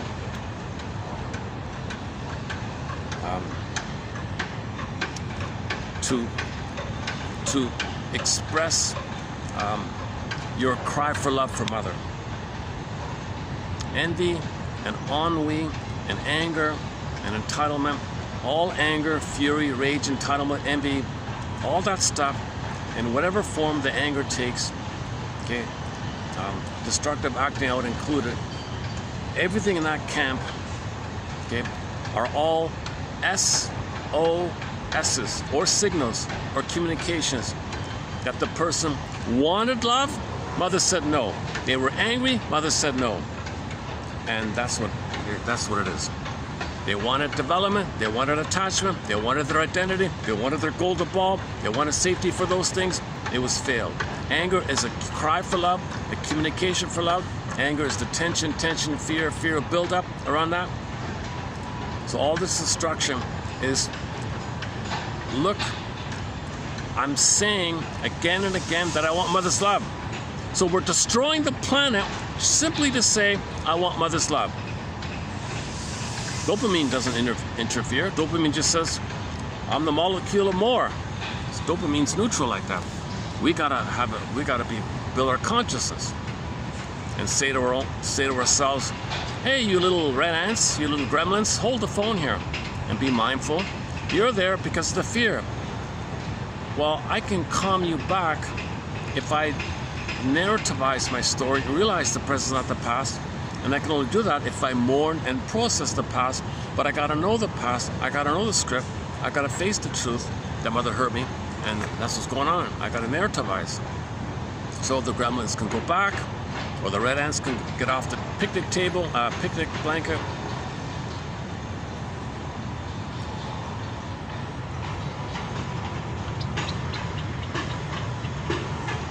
So I was very glad to find that Lemke quote. So from what I can tell, she's the only useful and public intellectual. The first one I've seen. Well, I don't know yet, but I just discovered her the other day. Okay, also by Mr. Lewis here. All this mono culture, mono stuff, cash crops they call it, strips delicate soils of their capacity to replace nutrients, leaving it unable to support plant life again. Each time we take... So the microorganisms that make the soil nutritious for the vegetables and all that, they're gone now when you do this mono crops stuff, cash crops. It's a quick buck, right? It's a quick buck, right? Cash crops. But you're destroying the soil, maybe permanently. Pave paradise and put up a parking lot. Play Joni Mitchell. The lushness and the billions of years it took for all those microorganisms to create this nice soil to give us delicious, nutritious vegetables and all that.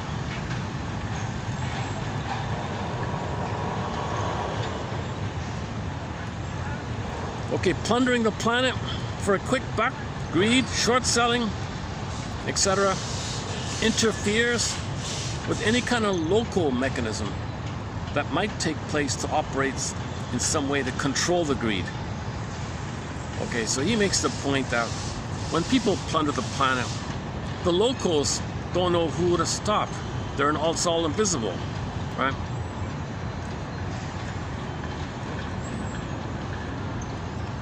So you invest in this and this, invest in that, and that, invest in that. You don't know, you can't follow the trail.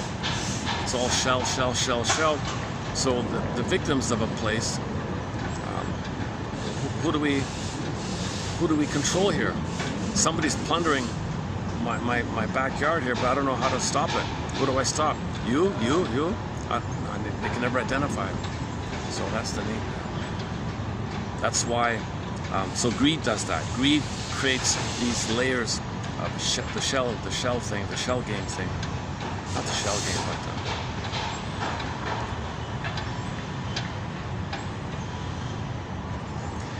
okay, here's a really sad one here.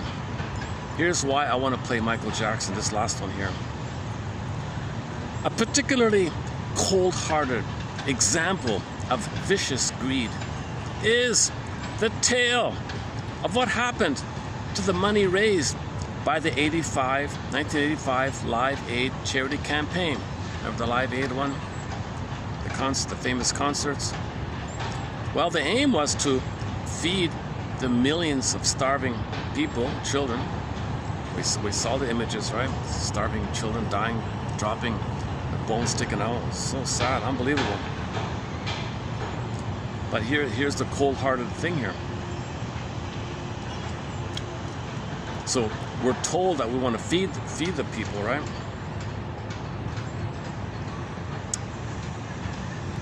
What it was really about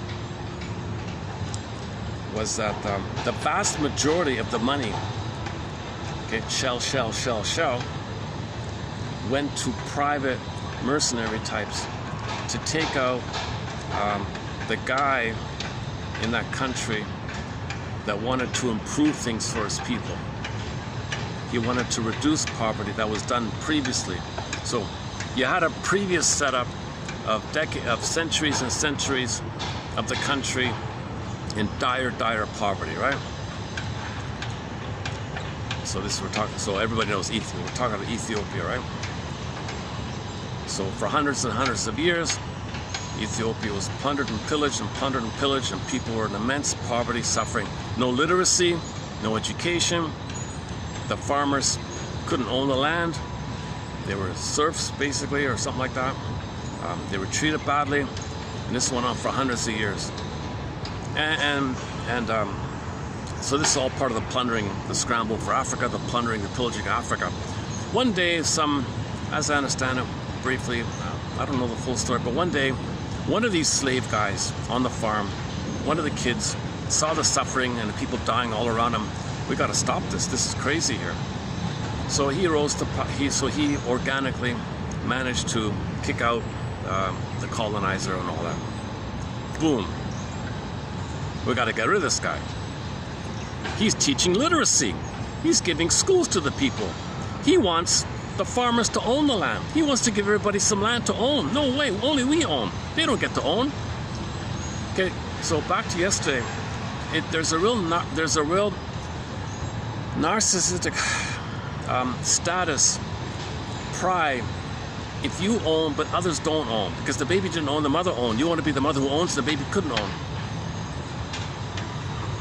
Here's a guy saying, no, let the farmers own the land. No, plunderers own. We have to have people who don't own. So, okay, so this guy comes in, kicks out this centuries-long, brutal, vicious, immense, dire, extreme poverty for hundreds and hundreds of years, right? And now he wants to start to give the farmers their own land, teach literacy, ABC to the kids. Education was important. Giving land ownership was important. He wanted like a more fair system for the people. And at that moment, the short sellers, the greed people on the behind the scenes, triggered narcissistic injury. Okay, very, very upset. We're dependent on your suffering. We're greedy. We can't see your farmers owning the land. Only we can own. You can't own. Jealousy. Something like that. So how do we sneakily hide all this? How do they? So enter a new trick. That's what he's saying here. A particularly, what do they call it here? A particularly cold-hearted example of vicious greed is the tale of this Live Aid concert. Okay. So the short sellers create a poverty, immense poverty, right? This guy comes in and wants to do things better, but there's still poverty though, right? It takes time to heal things, right? So before you give them that time, you want to boot them out, right? So they created this massive Live Aid concert thing. Michael Jackson's there and all the others are there. And you're meant to think that the current guy is the cause of all this poverty that the people planning the concert created for hundreds of years. So you're just told the current guy is so bad, we got to kick him out and return to the poverty which you don't know. So we'll show you the poverty so that we don't show it to you. So now we're going to show it to you because it's a cynical agenda to make you send money, shall divert labyrinth way, in a labyrinth way, and all that money that people donated went to these non-profit charity things, and there's so many of them. You can't identify which is the front, which is the front of the front, which is the flip of the flip and the flap and the flip and the okay, you can't figure it out. It's all another labyrinth. The ultimate end is that most of that money goes to these criminal types from nearby or whatever.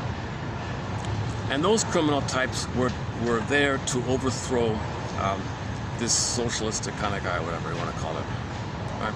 And I guess it worked. There was a little delay, I think, and in the fight, they blamed the guy who was protecting himself. Well, see how bad he is, and he's charged with all these crimes. But no, what's really going on is you're trying to kick out the guy who's trying to improve the lives of people. And in that conflict, a lot of people died like that. So you're blaming the guy who's trying to improve the situation. He was overwhelmed by the money being channeled to private mercenary types to kick out the socialist guy. So it's very sad, right? People think they're donating to feed the children. So it's very nice to see, it's very nice to know a lot of people had some empathy for all these starving children. But they didn't know that all that money, most of that money, went to preserving the status quo, maintaining the poverty that you're seeing. People think they want to help them. You send money, no, you want to preserve the status quo of that poverty, but then we won't show you the screen of it. Then you'll think things are okay. We show it to you to suck out your money. Cold-hearted, cynical strategy, right?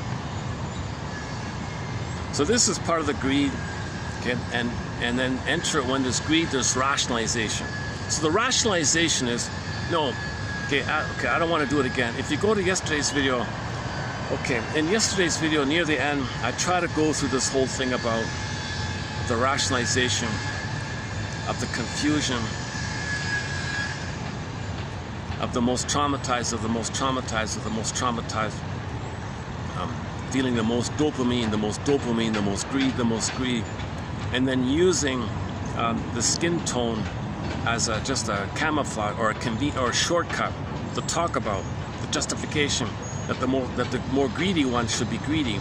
So you would say, you would create a slogan that everything belongs to those with the shaded beige tone of skin.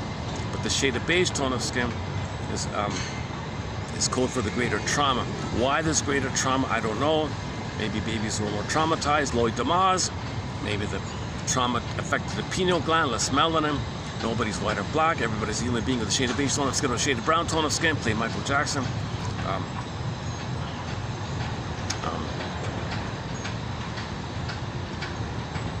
Oh yeah, the Michael Jackson was at that Live Aid concert. You got all these people. Some of them know what's going on. They're cynical about it. Some of them want to bombastically see how nice I am, fueling the thing that's going on. Some of them don't know, useful idiots. Play Rick Emmett's song, Just a Game. Oh no, sorry, April Wine's song, Rock and Roll is a Vicious Game. Or that one as well, Just a Game. But I know, play April Wine, Miles Goodwin as a song. This is a vicious game. Using rock to seduce people, to send you money to create poverty, donate to the people we suffered, and take that money to create the more suffering. That's a vicious, rock and roll is a vicious game. His line is a particularly cold-hearted example of vicious greed. So let's play two songs. Let's play Miles Goodwin. I imagine they're not going to give him a star or any. He deserves one, I think. No, I mean in the Rock and Roll Hall of Fame. I'm sure they're not going to, if he wrote that song. Rick Emmett was ordered not to play Just a Game. Yeah, he talks up the story about that. So let's play two songs. Let's play Michael. So Michael Jackson performed at that Live Aid thing, but that was before he wrote Man in the Mirror. Man in the Mirror came afterwards. So if Michael Jackson had that song already in his catalog, I think that would have been the thing to play for everyone to hear. Man in the Mirror. That would have been a great opportunity, and that would have been the only positive thing of all that nonsense, the other nonsense we heard. All that other stuff was just rubbish. I'm sorry.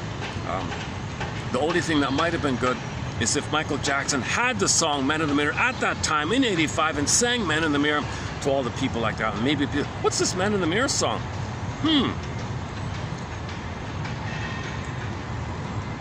I don't think he had much of a chance to perform Man in the Mirror live to a large audience afterwards. Maybe that's when they shut him down after that. I don't know. So shortly after that, Michael Jackson's career kind of crashed or something. I don't know if it's related to the song or not. But let's play two songs here. Let's play Man in the Mirror.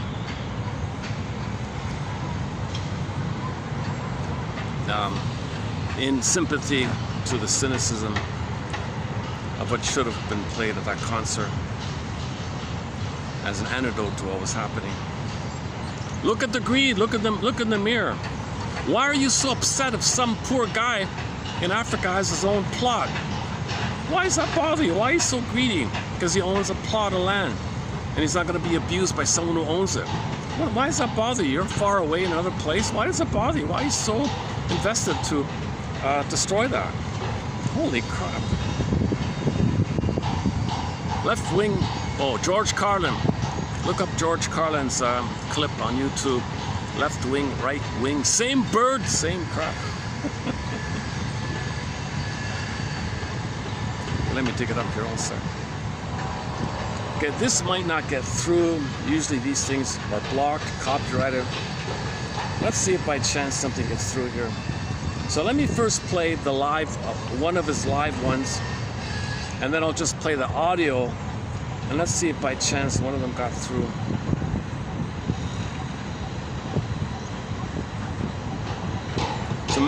So simple message. You want things better on the outside in the world? Start with the man in the mirror. Look at yourself. As above, so below. You want the above, the outer columns of the pillaging and plunder. Well, mother pillaged us and plundered us, gave us poverty. Mother short sword of soul took away our home. We take away other people's home. You identify with the aggressor, treat others the way mother treated you. Heal this inner stuff, then the outer will reflect a healed inner. So heal the man in the mirror, heal yourselves, then the outer will reflect. A healed outer will come about when there's healed inners in people. We need more people to look in the mirror. Man in the mirror. Maybe it's the most important song of all time. I don't know.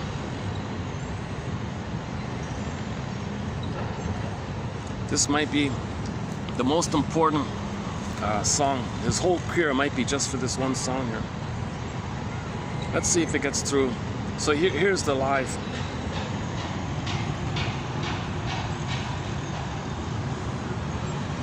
Oh boy, I got a lighting issue here. Where can I block the light here? Hold on a sec.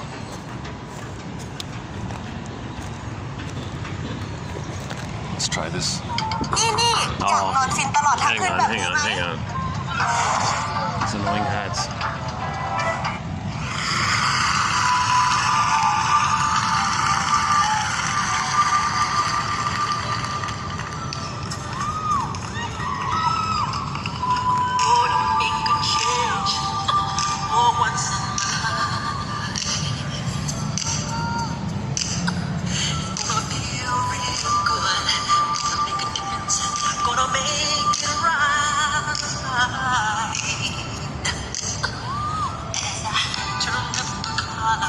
Oh boy.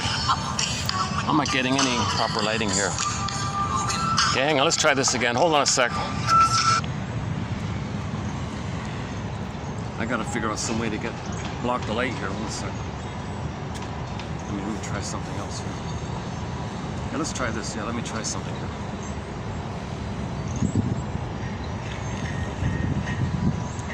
Let's try this.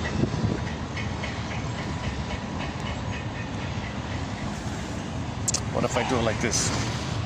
Let's see if I can block something. Well, let me use this cover here. Oh my goodness.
if you just notice, the 4-minute skip in the video, like in a hop like that, I tried to play a live concert of Michael Jackson singing "Man in the Mirror," 1988. So probably that got copyrighted.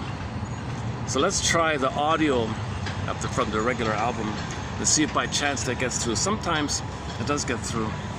So here, let's play "Man in the Mirror" again.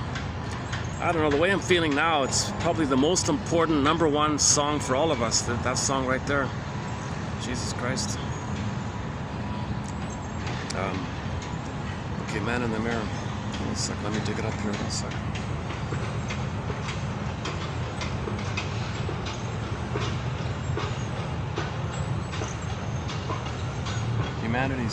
Humanity's song, huh? "Man in the Mirror." How is it with the, just get the clouds. Yeah, okay, let's just get the clouds. We'll do the clouds one.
Okay, if you just noticed another skip in the video, another jump, a sudden jump, because I tried to play the audio only for Michael Jackson's song Man in the Mirror. So hopefully one of them got through. I prefer the live one. I thought the live one was good. In the comments section, I noticed a lot of people saying he's really trying to give his all for that song. He's trying to give as much feeling as he can. This is like his best chance to make the most important. It might be the most important, most valuable song, needed, important song of all, Man in the Mirror. So part of the Man in the Mirror is recognizing dopamine. Why is there dopamine? Dopamine comes from trauma. Too much dopamine, too much chase, too much manic behavior. So the manic depressive or bipolar, any of these excessive kind of things, any kind of compulsive addictive thing, addiction to perfection, OCDism, okay, any kind of manic-y kind of thing, where you're never satisfied and you're always got on the go. Always on the go, but never satisfied. On the go, more, never satisfied. So that translates into plundering the planet, okay, and all these little tricks to do so, like that cynical thing with the concert. And then you create excuses. The excuse is unbelievable. Back to yesterday's topic. If we, the most traumatized, find something that belongs to us. Whoa. Okay, so the anecdote is, I tried to offer some anecdote with Carl Sagan's clip, A Reassuring Fable. A Reassuring Fable. So look up Carl Sagan's clip, A Reassuring Fable. It offers some counterbalance to the nonsense, because dopamine can drive you to do nonsensical things. It's nonsensical to have more plastic in the ocean than fish. It's nonsensical, but dopamine is behind it. Is the chemistry behind that. But the dopamine is there post the trauma. But the positive intention of trauma is you want to get the love that you didn't get. When there's trauma, we have the hope for the fulfillment of old unfulfilled needs.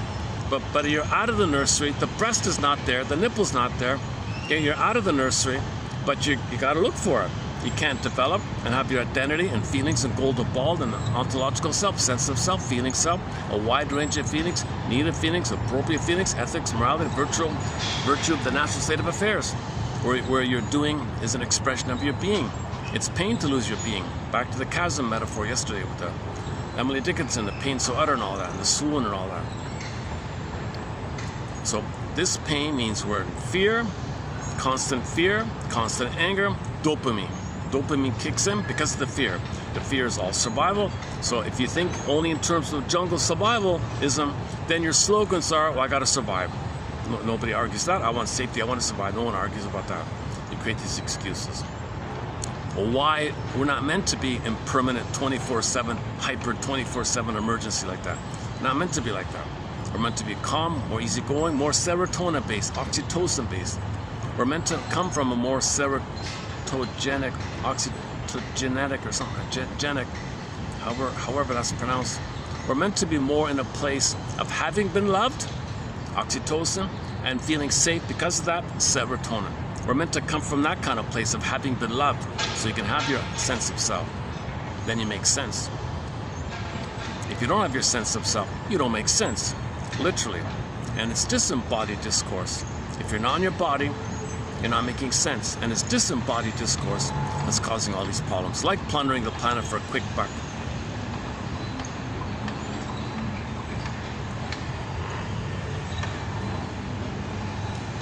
But these rationalizations, these excuses, they're so designed, they're so clever, people don't know how to call it out on it.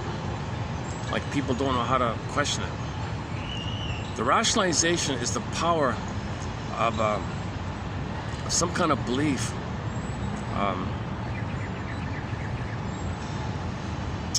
to make you, to provide cover or cloak or camouflage that you need to pursue, even though it's not reasonable. Rationalization, you want to give the appearance of being reasonable when you're not. You don't want to give the true reason for it. So rationalization is the cleverness of the cortex to come up with fancy, confusing, flip-floppy, vague, glittering generality, cliche, slogan kind of thing, like that. So you gotta watch out for these kind of vague things that people say that kind of stun you, but it appeals to it might appeal to the listeners need to feel important, like that. So yesterday was the one by Previk. Can't help it, just the way we are. Don't complain. Okay, it's a cop out, right? You can do something. You can look in the man in the mirror. Just in case it does get through. Let's see if we can play a better copy of it. Let's try it again. Oh, the lighting's better now, right? Let's try it. Let's give it a second try again.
Okay, hold on. I thought a commercial was gonna come on.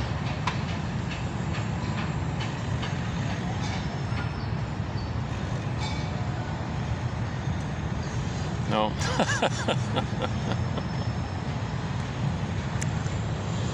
All right, that's most of it, yeah. Well, it's stuck. Oh, it seems to be stuck, huh? Oh, maybe my plan expired or something. Oh, maybe my plan expired or something. Maybe it just ran. It's possible. Oh, that means I can't play April Wine. I want to play that April Wine song. So, man, oh man. Now you can't go to Wikipedia for this. They'll say, "Oh, how dare you say such a thing, conspiracy theory." But the guy in the book, he gives you the source. He gives you a kind of a more reasonable source of this kind of thing.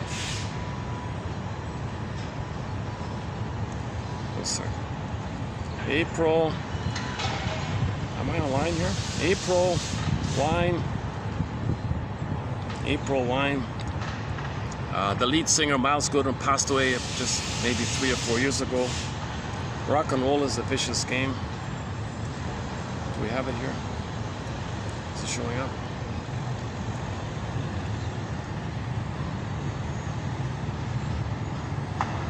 Oh, okay. There's a pretty good live one actually. Let's see if I can find the live one. Whoa, it's really slow here. Oh, it's not even showing up.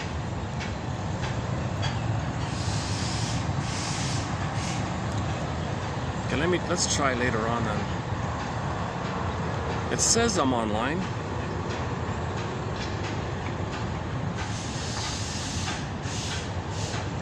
Okay, here's the live one. Here's a very good live one of it. There's a preface to it, and then the main one comes in. Oh, hey, here we go. Here we go. Here's the live one.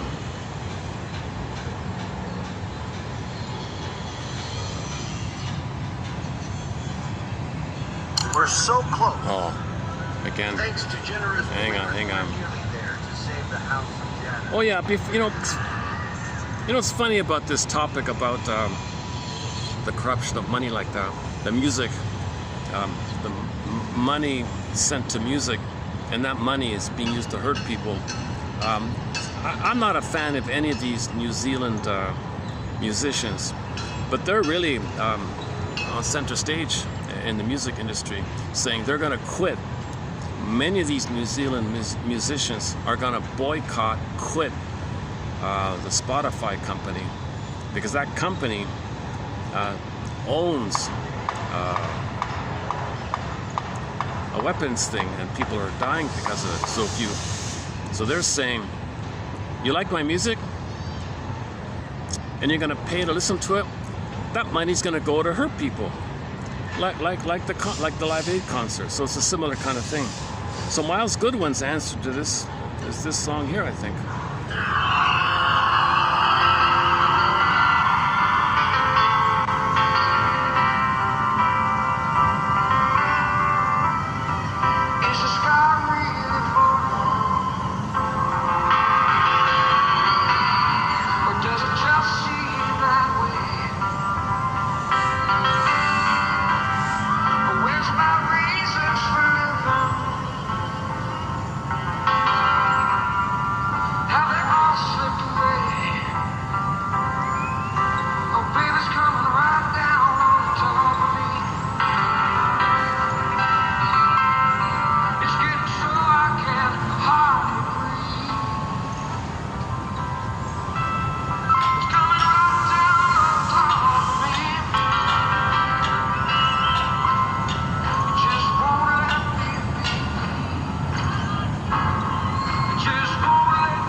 Told Michael Jackson that people are going to send money, that he's an accidental salesman.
His first hit was doing a cover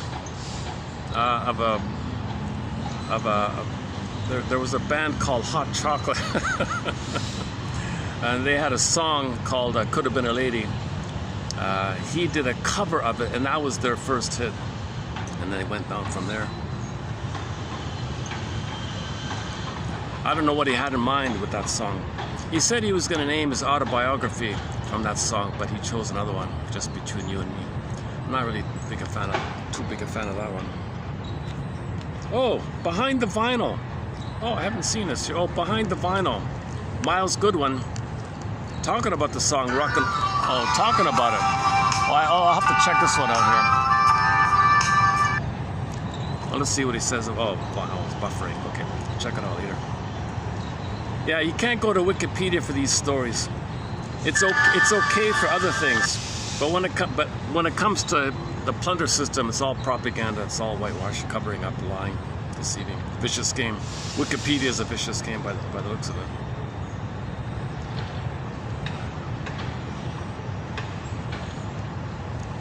Yeah, regarding the stupidity of people, you got to go to George Carlin on that.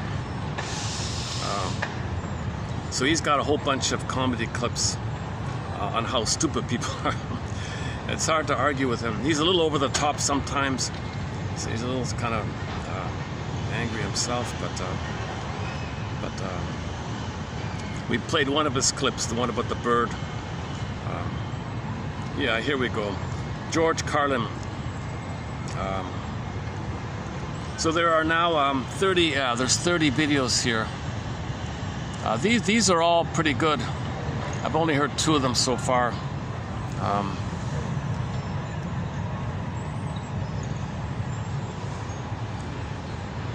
One of them is about how dumb people are.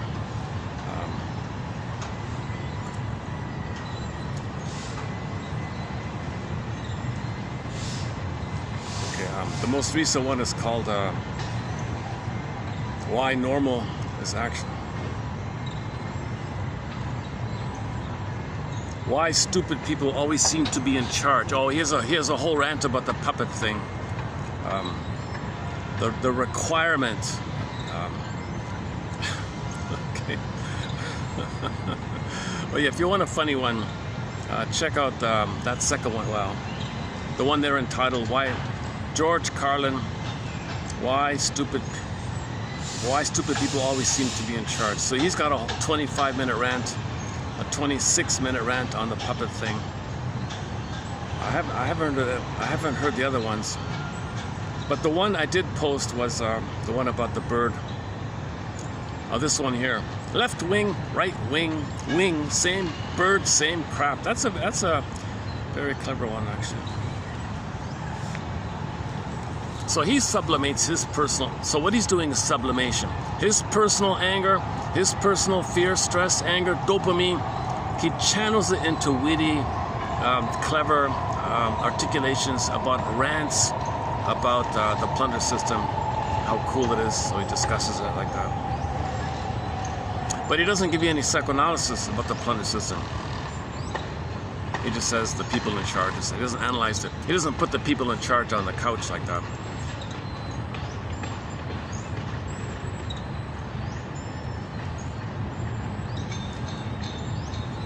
So this system is a reflection that we accidentally traumatized ourselves roughly 10,000 years ago, or 6,000 years ago, or 8 or 5 or 8 or 9 or whatever it is. We accidentally traumatized ourselves and then created this system. And the system is dopamine driven, which means chase driven, which means greed, plunder driven, because of the trauma. Trauma means fear, anger, stress, dopamine. We're stuck like that. Michael Jackson says, look in the mirror, people. Look at the see the gremlins in the mirror. See the red ants in the mirror. That's what, metaphor within. You got too much dopamine, people.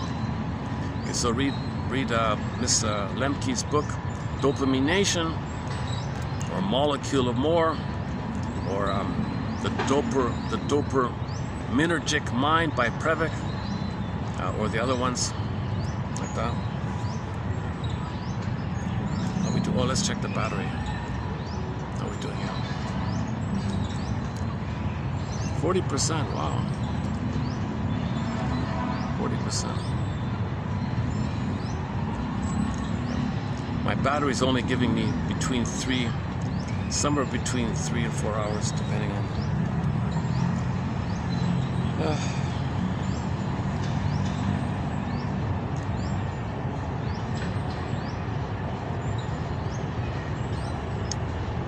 Yeah. The aim of this concert was to feed the people. You idiots. George Carlin, you're idiots. You don't get the system. You don't get it. The people creating poverty want to look good. We're going to give you a concert. See how nice we are? Send us money. We're going to give it to the people. No. We're going to give it to other people to make sure there's poverty. We want you to think you're being nice.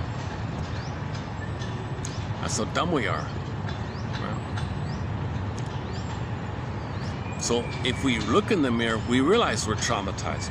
People don't realize, people don't understand that we're homo traumicus. Most people think we're homo sapien. No, you're homo sapien traumicus edition.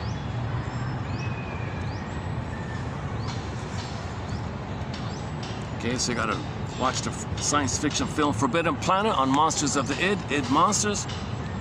Okay, the follow-up by Star Trek, Requiem for Methuselah. Okay, the Twilight Zone episodes we discuss here.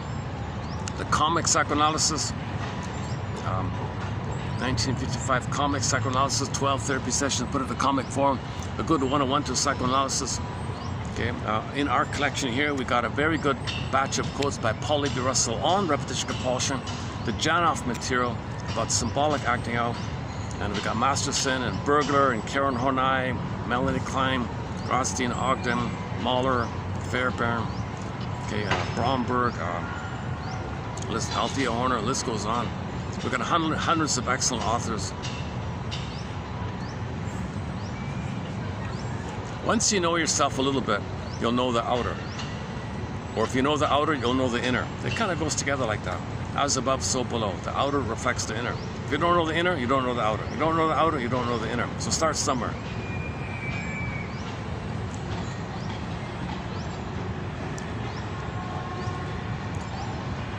One professor said, "Oh, you got to be kidding. You're not meant to know the inner. You're meant to be amused, distracted. Don't know the inner. Don't look in the man in the mirror." Oh, you won't look in the mirror? Well, you're buying the wrong makeup. They'll cheat you. They'll twist it somehow, maybe. So this focus on how people look, or feeling important, or look at me, that's narcissistic trait or personality structure. People can have a full-blown narcissistic character disorder called NPD, or they might be a clinger or pleaser or something else, but have the trait. So it's not a predominant thing. Maybe under stress it flares up, but it's not mainly there all the time. Some people live in a permanent state of narcissism, a permanent state of entitlement, world I'm living, no empathy, center stage, don't care about you, only about themselves. Some people have a permanent state of permanent narcissism. Some people might be caretakers and givers and clingers, and maybe they picked up some of the attitudes of people who were narcissistic in their life, maybe identified with it superficially and used it under stress. Under stress, we can all be narcissistic, i.e. many people in hospitals are very focused on themselves like that. But the personality disorder is a permanent focus on themselves.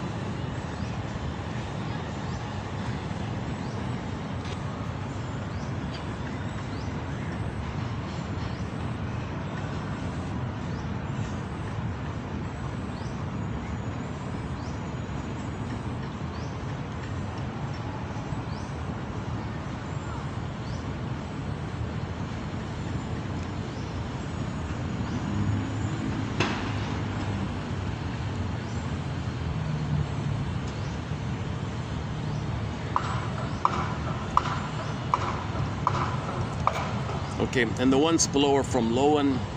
So I've discussed the Lowen quotes already in preview mode. So I'm not going to redo it here. So Lowen talks about the bodily response to trauma mostly. He doesn't talk about psychoanalysis like that. Now, this one blows about the schizoid phenomena. So if you don't feel embodied, that's a schizoidal kind of issue. Oh, back to Miles Goodwin, 21st century schizoid man.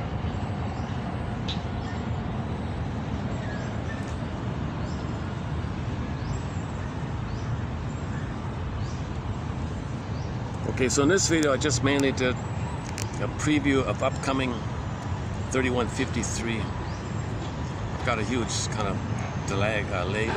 I've got like a 50-page delay. I got to catch up somehow. You know, honestly speaking, yesterday, all of this talk about dopamine on my way home on the SkyTrain, man, oh man, maybe these, where does dopamine show up in my life?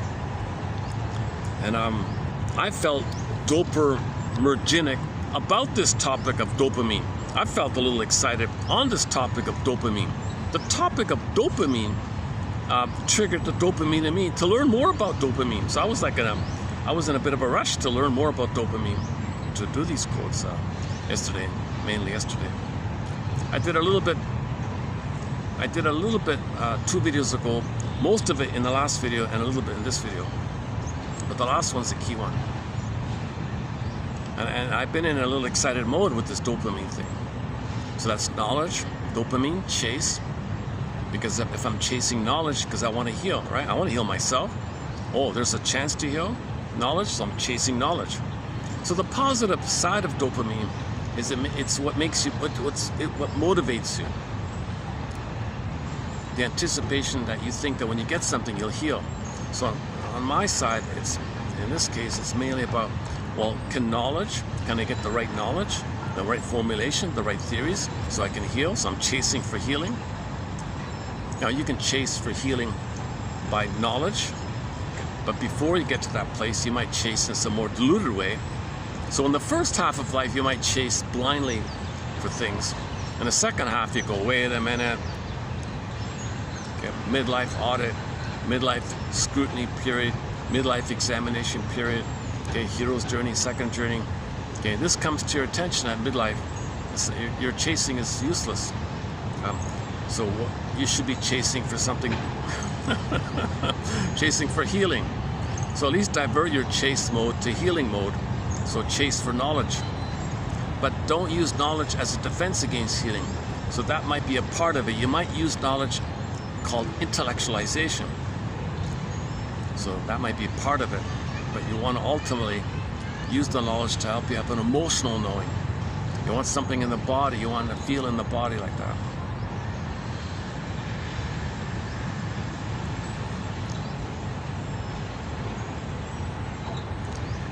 So my chase was for the knowledge about trauma so I can heal. So I was motivated in that area like that, right? Dopamine. So dopamine is behind many inventions.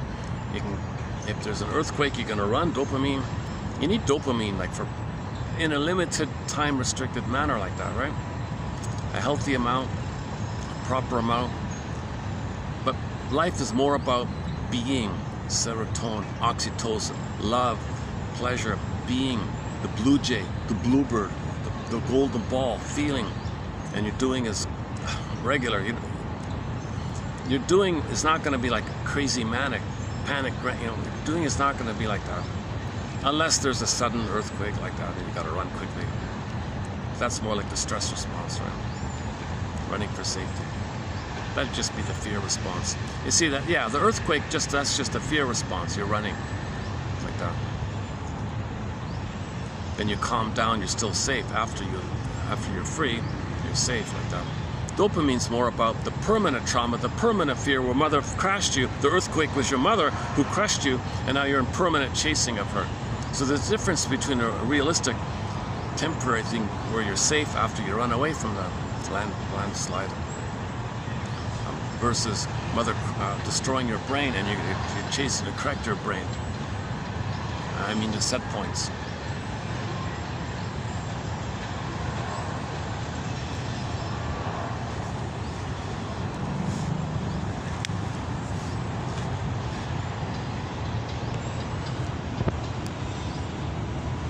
second. Let me make a little adjustment here.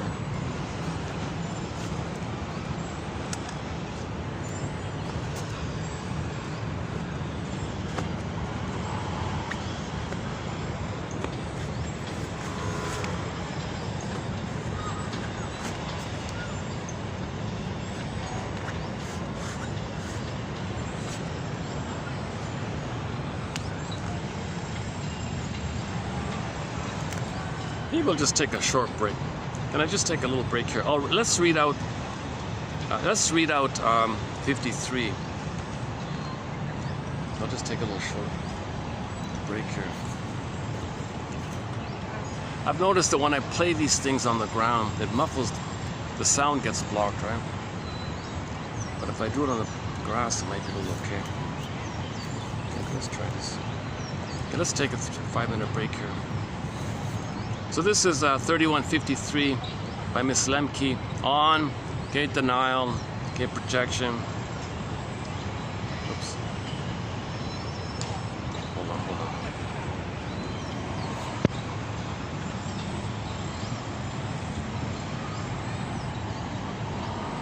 Let's see. Passive aggressiveness.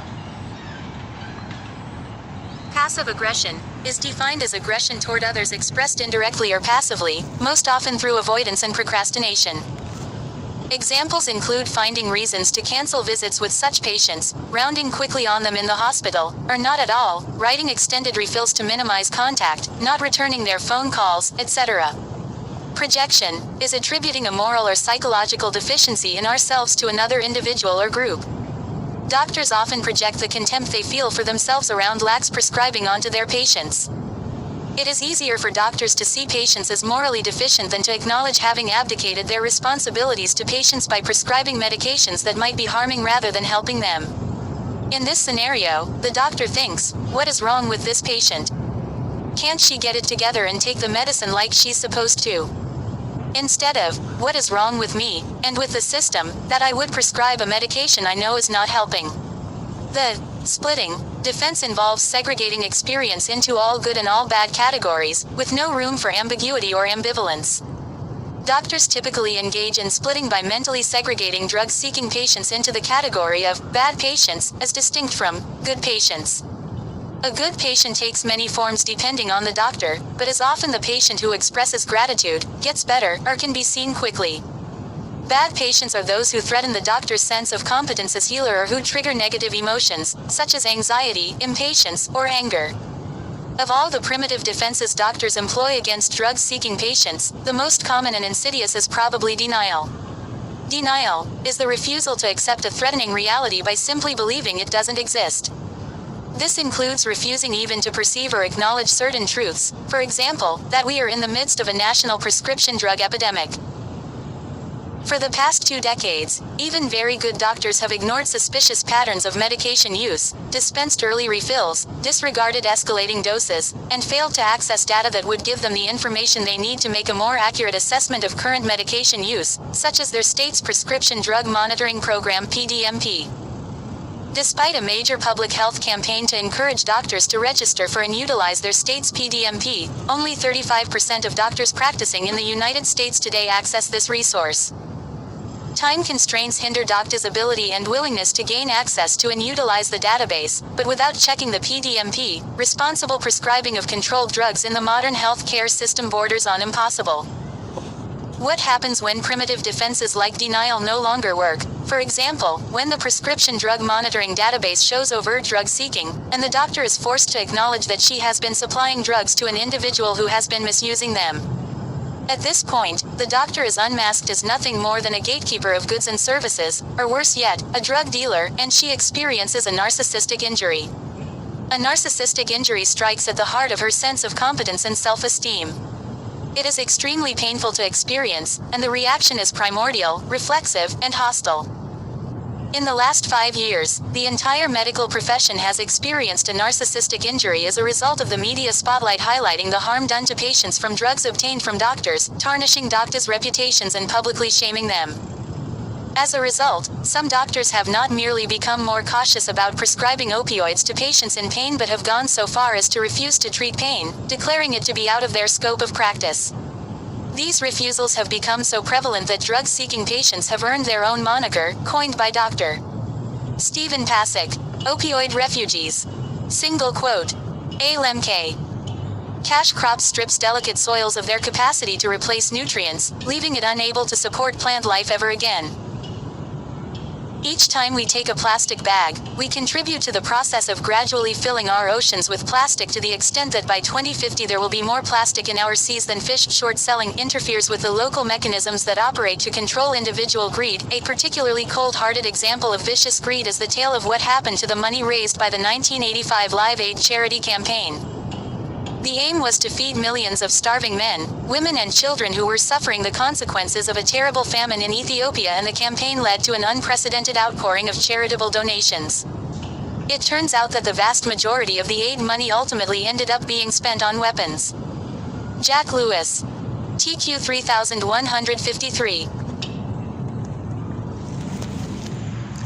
Boy, that's from a book I just found this morning called The Science of Sin. I don't know if it... So he's got... I just jumped to the greed chapter. I don't know about the rest of it. Let's try that again with a different voice. Hold on a sec. Do we have the... Oh, the voices are gone here. Oh, they used to have a male-female voice option. Now they took it away. Oh, look at that. There used to be a very good female... This is something new here. Normally there's a very... fuller, richer voices, both male and female. This is a more tinsely, weaker one for some reason.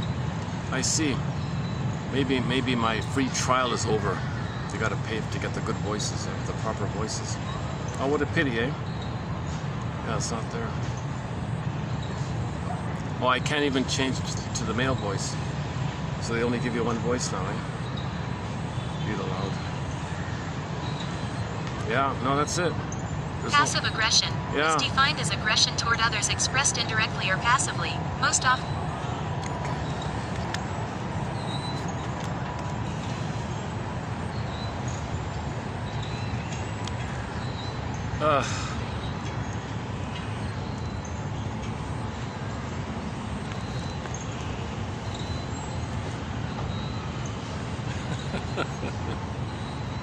Either I just start to wind this video down, keep it as a shorter one.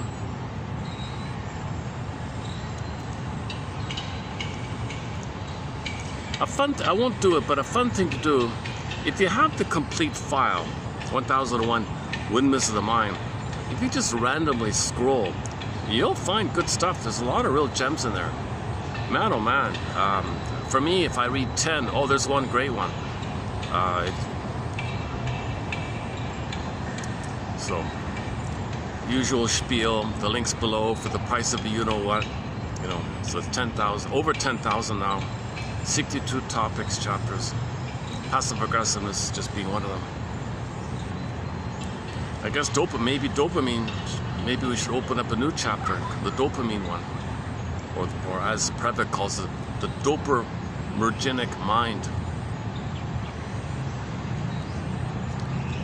Yeah, he has the added point about the trauma and the dopamine and the stress and the fear overstimulates the left, in the left side of the brain. There's an overstimulation of fantasies and abstract ideas and convoluted ideas in search of fantasies.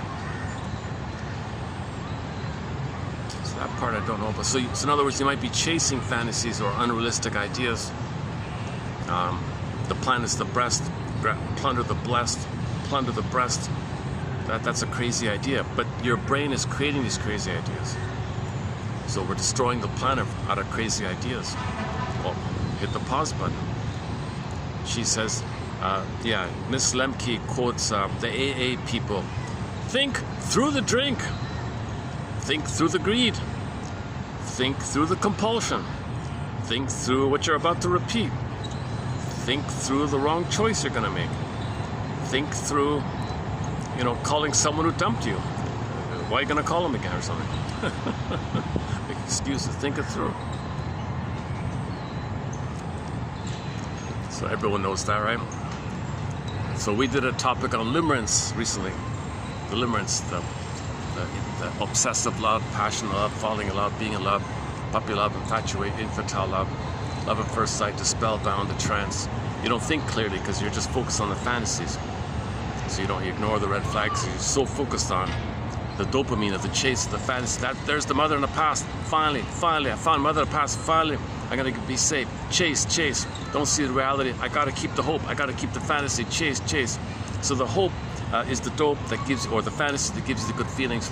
And in the good feelings, the reason it's so exciting, delirious euphoric, is because the baby in the uterus, one with the mother, is in a delirious euphoric state. Okay, he's oceanic feeling, oceanic bliss, oceanic oneness. One guy calls it oceanic ecstasy. Participation mystique. You're participating in the mystique of the universe, and you are the universe, one with the universe. State of undifferentiation, non-differentiation, merging, fusion, symbiosis. You're one with the whole thing, no time, no space floating around. That's why I have all these floating images in Melanie Thornton's music video, Love How You Love Me. Check out that music video by Melanie Thornton, Love How You Love Me. All these couples are floating in the air. So love at first sight. They drop their bags, hold hands, and they float in the air. All these couples floating in the air. So you don't even know the person, just one side, right? They're both feeling that.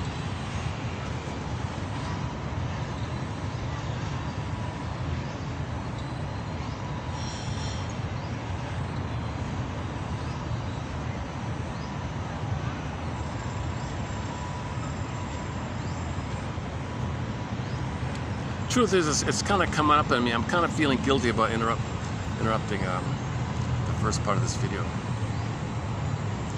I've never had any problems up there, so I just kind of had like an abundance of confidence using that place when they let me use it. So I feel thrown off a bit like that. Normally I would just pick up, leave. Oh, I don't want to interrupt you. I always do that. I've always been doing that. Today was the first time I kind of didn't want to move, right? I guess it just surprised me. Maybe I just felt surprised. I was too triggered. I think I was just too triggered up there. I couldn't think clear. When you're triggered, you don't think clearly, right? When you're triggered, you're in fear, scared, panic. You don't think clearly when you're triggered, right? Dopamine is associated with being triggered. Dopamine is the hope to heal from what's triggering you, to get out of the triggering place of where you're going to be triggered. Dopamine is the chase for safety. Dopamine's exciting because you hope finally, at last, play the song, at last, you'll find the mother. She'll love you. You'll have your development. You'll have your identity. You'll have your feelings. You'll be who you're meant to be. Your intrinsic self, true self, authentic self, core self, heart self. You'll have that. Home within, beingness, feminine, the moon, the serene, inexhaustible fullness of being, what we're looking for. I feel therefore I am. The blue jay of happiness, the golden ball, your identity, the princess within, all that stuff. There's the dragonfly. Let's see if we can get one of the dragonflies in the camera. They're just babies, they're just tiny little things.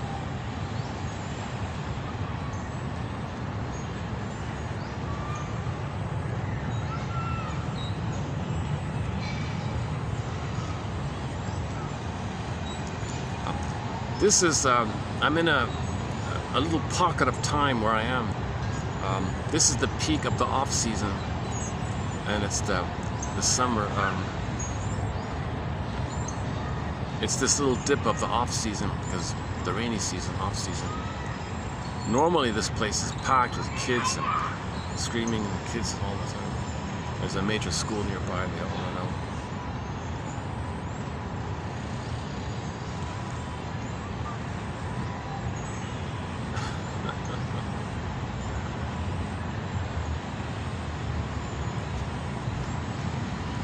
I was thinking about that partridge. One thing that surprised me about the partridge family, I just saw the episode about the partridge family going to the cabin in the woods, and they were rained out, no electricity, and they were bored. They didn't know what to do. They were all antsy. You gotta be kidding. You're supposed to be a happy family. Why aren't you playing charades? Why aren't you playing even cards or something? Why aren't you doing something? They were just complaining and moaning and groaning about being in this beautiful cabin in the woods like that. But because of the rain, the bus was stuck in the mud. They had to wait for the rain to stop. And they were complaining that they were so bored. My first thought was, why don't you play charades? Charades is a fun game.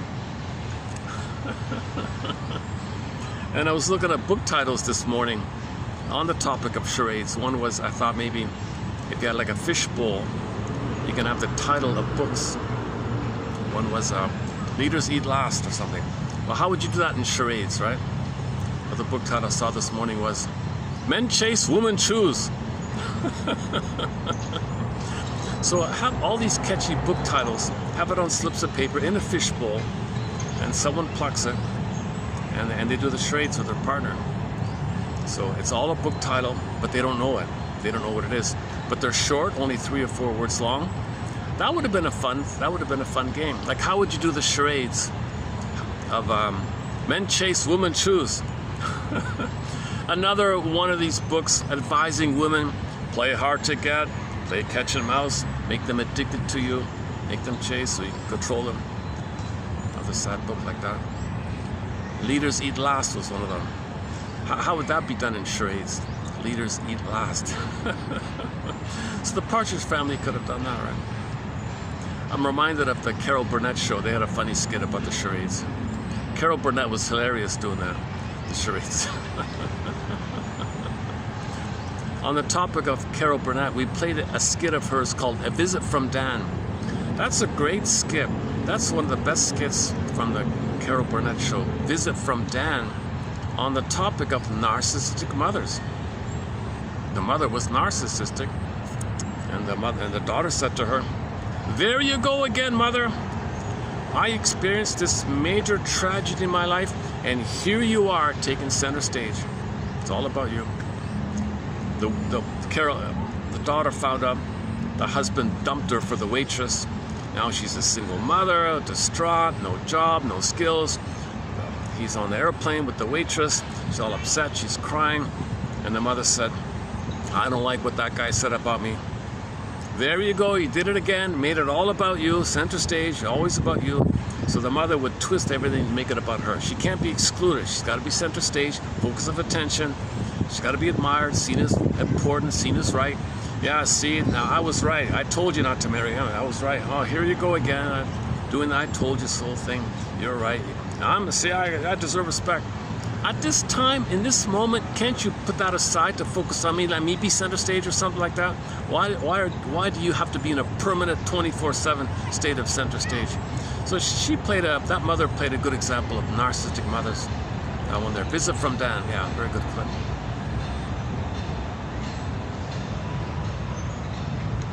I played it a couple of times, maybe about a half a year ago. Yeah.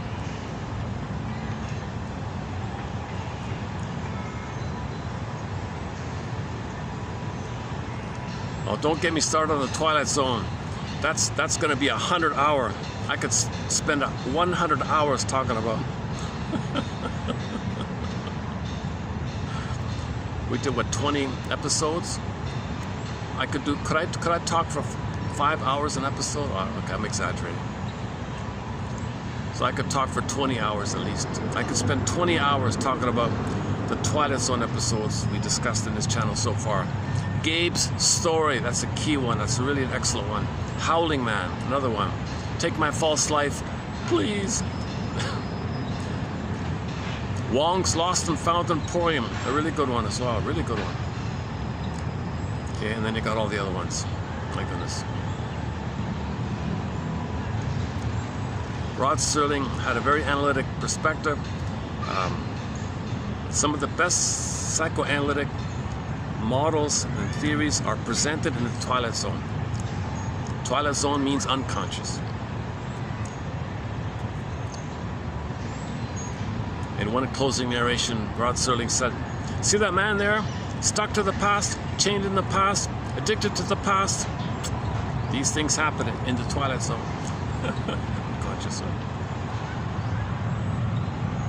That's from an episode called Young Man's Fancy, yeah. In Young Man's Fancy, he couldn't break free from the mother. A flipped one was called Nick of Time, where the man did break free from the mother. There's two versions like that. Gabe's stories about this facing your repetitive script.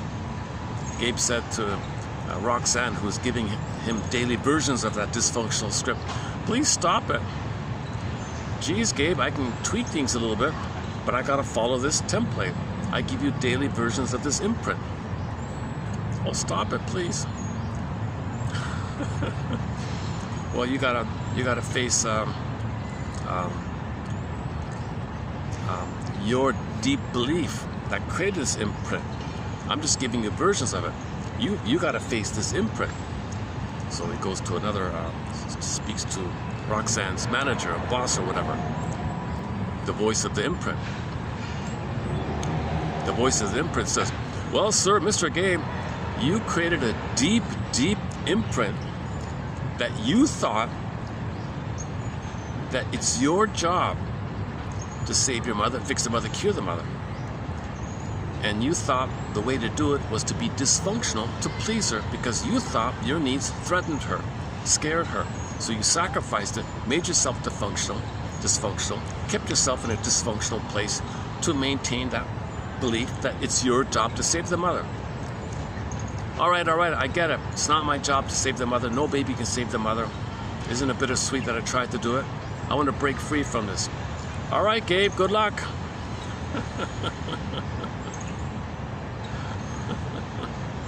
So the deepest existential imprint, the baby thinks he's guilty. He's not guilty.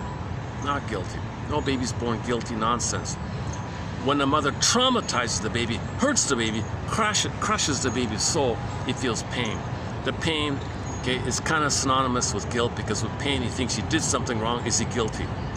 Mother's not meeting his needs. Is he defective? Shame, unwanted. Therefore, he's guilty by being defective. Oh my God, that's nonsense. There's a problem with the mother, but the baby can't know that. To protect the mother, to save the mother, to think he needs a loving mother. Another Twilight Zone episode called Need to Know. He cannot know mother's hurting him. For his attachment, for his survival, he must believe mother's amazing. So he takes it upon himself to believe he's defective, guilty, no good, in debt, shame, faulty, all this stuff. Ugh. So he thinks this. So you gotta face this kind of thing.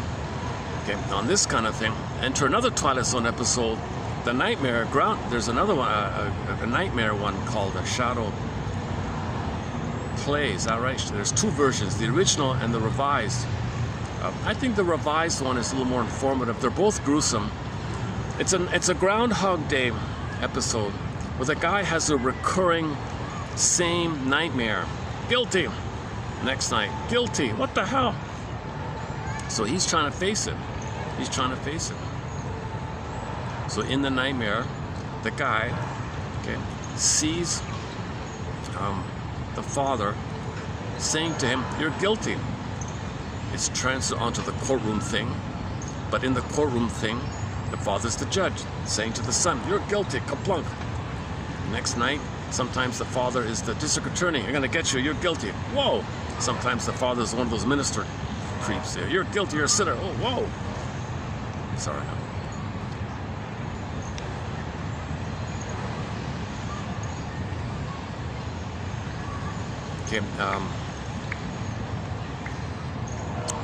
Okay, so I was being a little harsh there, right? So if a person has a profession to deceive you, that's for them to know. They're trying to know that their mother deceived them. If they're trying to sell something that's wonderful, they're trying to say they didn't get something wonderful. If it's just a greed thing, well, that's the greed. They feel entitled to scam you if it's a greed thing. So you gotta put people on the couch like that. It's easy to use labels, right? Yeah. So the Shadow Play one, right? So he kept seeing the father telling him guilty in these different versions. It's the same basic theme, and he's trying to face this. So to his credit, he was speaking up for himself. What am I guilty of? keeps saying, I'm guilty. Can you tell me what, please? He never gets an answer. Same thing, never gets an answer. So he's trying to get to the place where he's meant to realize he's not guilty. He believed himself to be, he made himself feel guilty due to the trauma. He made that belief. Someone's telling him that. No.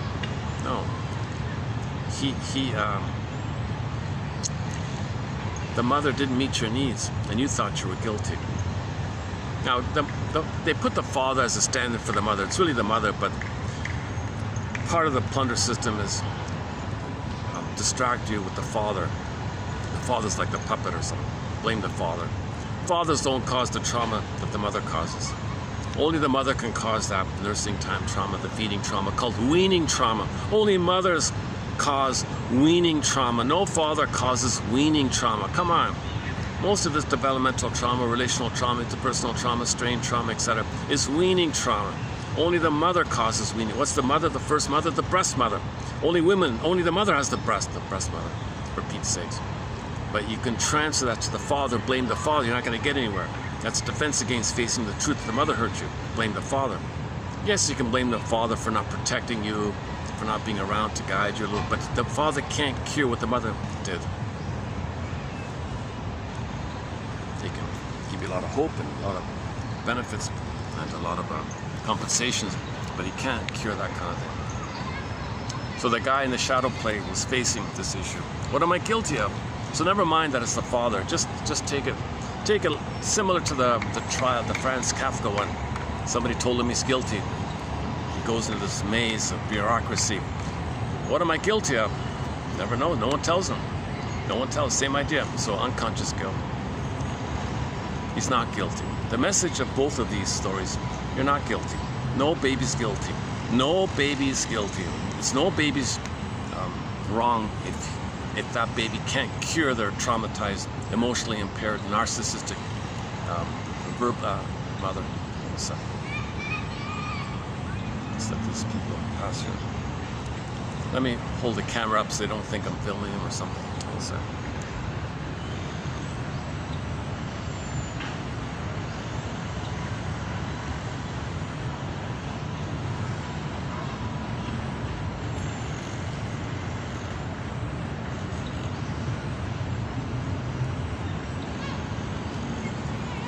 They're gonna park right in front of me. I'm talking about picnics. They just put a blanket in front of me. Come on, red ants, scare them. Where are you, red ants? Just kidding.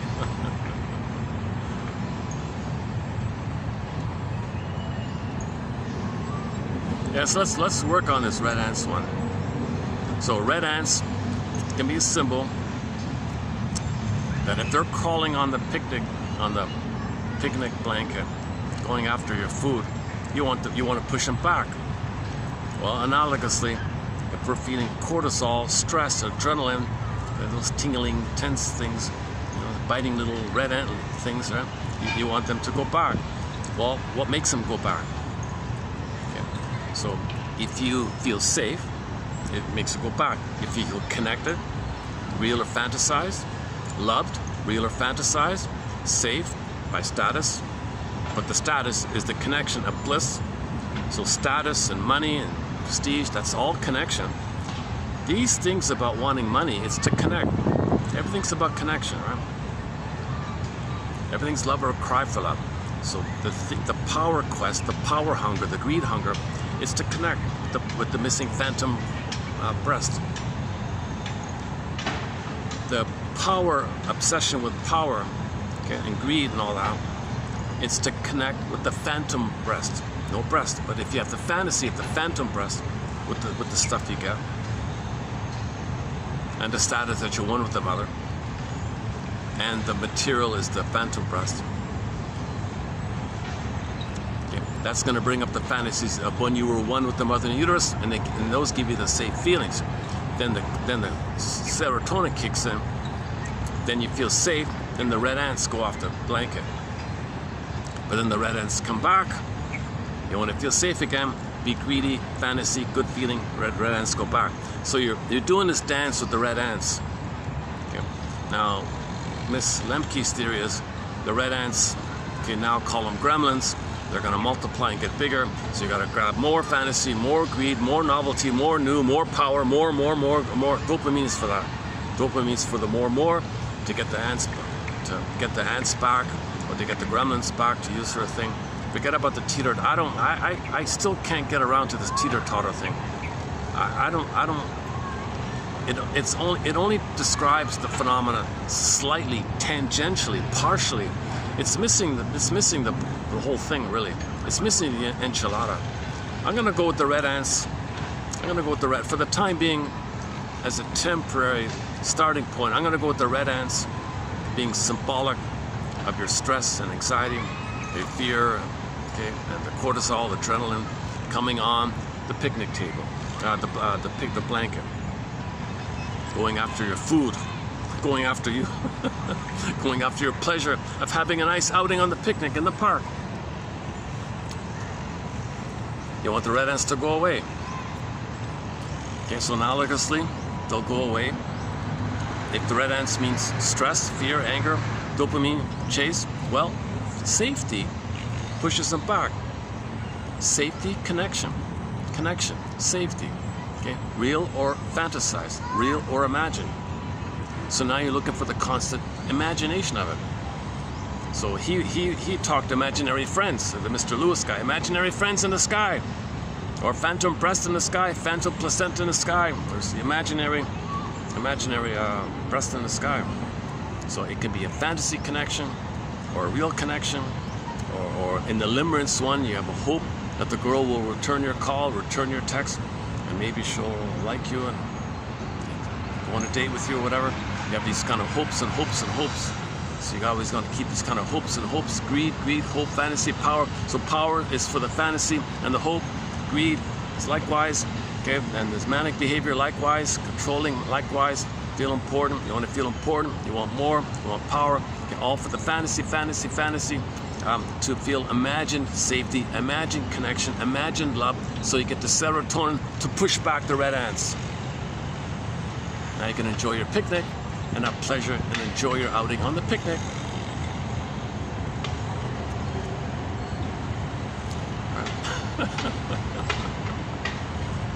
Yeah, I prefer the picnic metaphor, picnic and red ants metaphor. If you don't like that one, check out Lemke's teeter-totter seesaw one.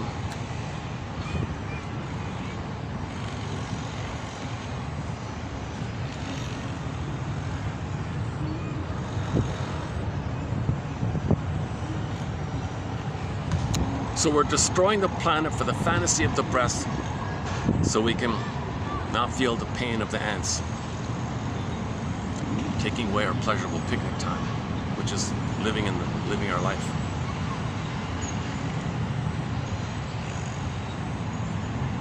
Because theoretically, the ants would eat all your food, and you'd be overwhelmed with ants. That'd be too much stress in the body. You might get sick, things like that. So you gotta compensate. Well, fantasize others is no good to make you unaware that you feel no good.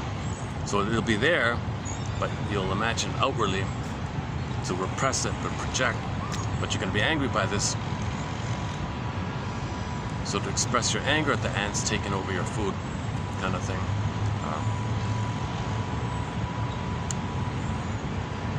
You want to communicate that you wanted love and safety. So anger is a communication for love and safety. So express your anger to the one you just shamed, who was you, to say you wanted love and safety. Love and safety, right? Everything's love or a cry for love. That slogan is really, that really sums it up, doesn't it? Miss Schulman or something, Helen or something. I learned it from Rosenberg. He uses that line. Everything's love or a cry for love.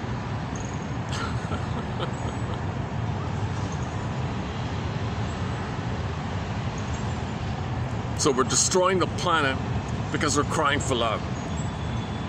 Nutrition gone, fish gone, no more nutrients in the soil.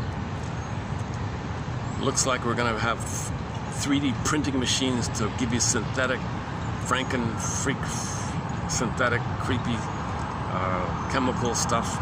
People are going to be eating flavored mush, I don't know. Those 3D printing machines. Greed, people get sick. GMO, now you're going to have GMO people, like, to deal with the GMO. We're just making ourselves sick like this. It's all a constant cry for love. It's a constant cry for love. So dopamine is an entry. Dopamine seems to be, the topic of dopamine may be an entry door to the broader topic. It's not the only point.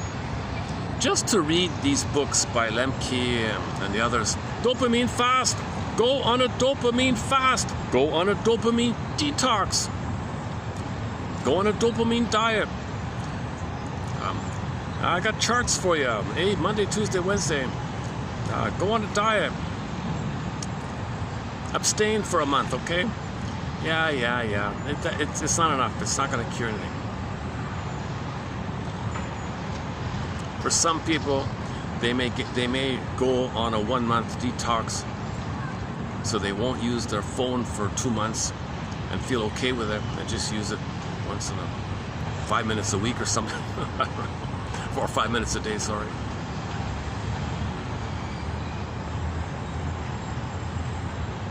She had the example of a kid. Lemke had the example of, was it her or somebody else? I forgot. One of them had an example about a kid who was 24/7 on the video games. He was manic. This kid was delivered, not 24. He was all day and night. He was playing those violent video games. He was addicted. He was like bona fide addicted. All these blinking lights and all that. Lemke says then you go shopping, and the shopping, online shopping, they blink at you with casinos, and they make the shopping experience like a casino thing. Press this, you might get points. Wheel of Fortune, you might get this. Or cash, tap this, you might get more points. They do it like that. So they're really trying to provoke the chase. They're thinking that you'll buy more chase molecule, more dopamine means more chase, means more buy, more shop, things mother. You want mother? Well, induce more chase chemistry so you'll buy more. So the guy goes shopping, but then he goes to the video game. Anyway, so finally somebody convinced the kid, somehow, I don't know how it happened, but they convinced the kid, or teenager, whatever it was, for 1 month, just 1 month, no video game, total detox, total cold turkey. He freaked out, the kid panicked and threw a temper tantrum. Finally, somehow it worked, and he felt better. Oh my God, I feel way better. Woo! Whoa! Oh, I don't want that anymore. Oof! Oh my God. But the setup is still there. Like, if he's under stress, he may go back to it. But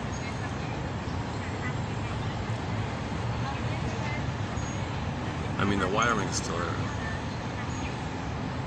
Or maybe not. Maybe he realized at a deeper level how sick it was.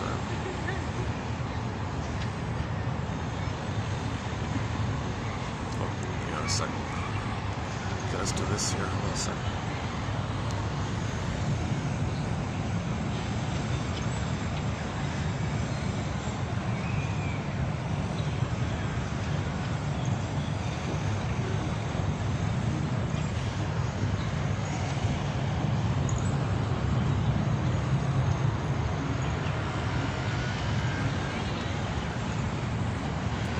Okay, maybe I'll just wind it down here. Let's see.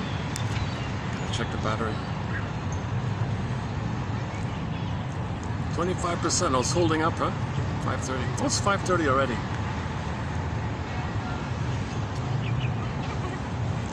Okay, the conclusion of this video is go to the last video. The bread and butter, the meat and potatoes of dopamine was discussed in the last video. I regard this video as just a tag on. Well, we did talk a little bit about Lemke's take on passive aggressiveness, denial, projection, narcissistic injury, those ones. And then I went on my kind of emotional surprised about this trickery of the concerts like that, music concerts.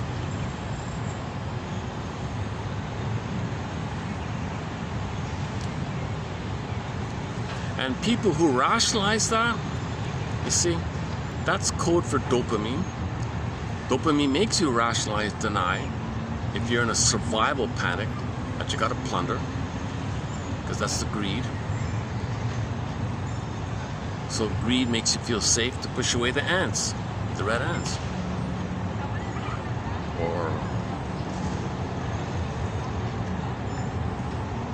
Or ants in general, or just ants in general. Why does the red ant? Why does it have to be red ants? They're the ones that eat your food, right? The regular ant. No, the regular ants. Yeah, what the hell? Why? Any ant. It could be any ant, right? The red ants are more prickly. They're more. They sting more, right? The red ants.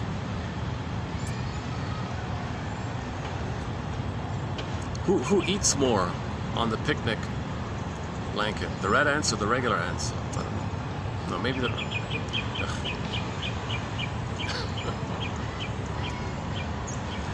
But the ants are probably part of the ecology that gives us nutritious soil, which will give us nutritious vegetables, right?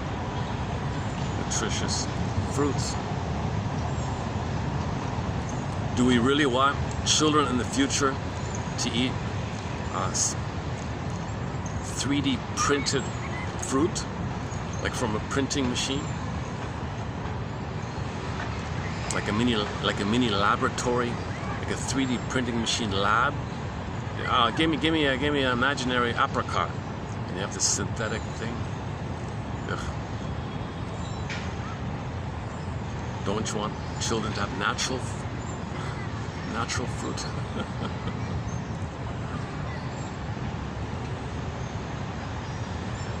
I'm referencing the song by the singer Katja Epstein, a singer from Germany, a pop singer from Germany.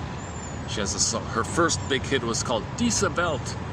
This world, our world, this world, diese Welt, our world. What do you want, people? Do you want children going to the beach to see plastic and dead fish and plastic all over the place? Or do you want the children to happily play on nice clean sand? It's our world. Diese Welt. Big hit. She won the big award.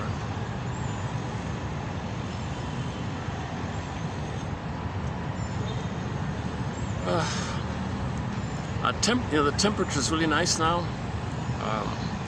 Not too hot, not too not too hot, not too cold. It rained in the morning. Yeah. I feel like I'm missing something. I feel like I'm missing something.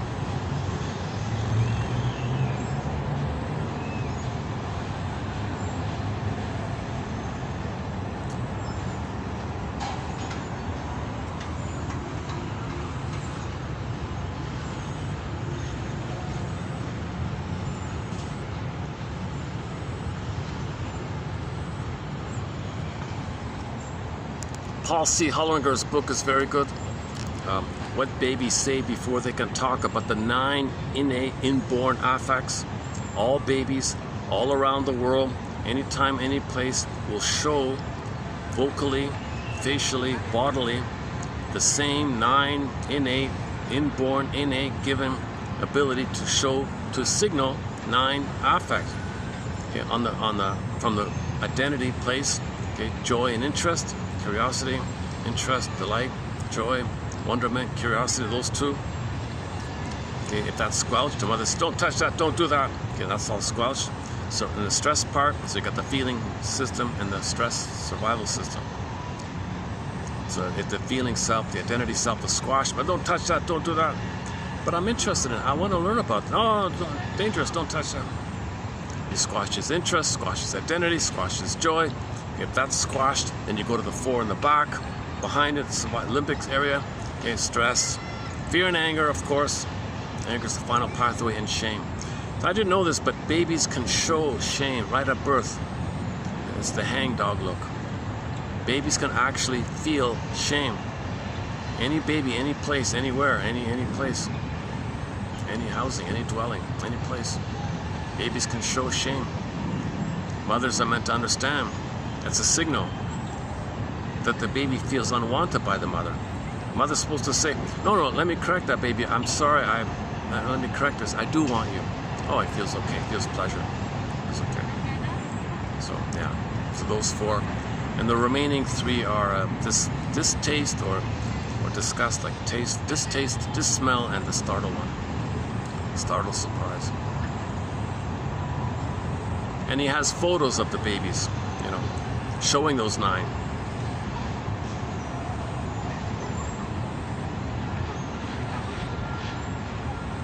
I'd like to know more in the future about this thing about this transition, about delivering babies with mothers on the back and the legs up, and the gravity pushes down on the baby. If that really hurts the baby like that. Somebody said it does. If that hurts the baby already, pushing it, and then you got birth trauma, taboo, okay, that kid's born with PTSD, dopaminergic mind. Okay, too much stress, fear, anger, dopamine. He'll be in go mode all the time. Janop says some babies are born right out of the gate, right? They're born right out when they come out with PTSD. Isn't that failing the baby like that? And maybe that thing on the, and then to triple insult, you remove the cord of placenta. You gave him prenatal distress syndrome with the thing. He struggled for life and death in the canal. He comes out with birth trauma. So much stress. And then you're going to remove the cord of the placenta to boot and separate him from the mother to boot. And the hormones go away again. How many to boots? Okay, Jesus Christ.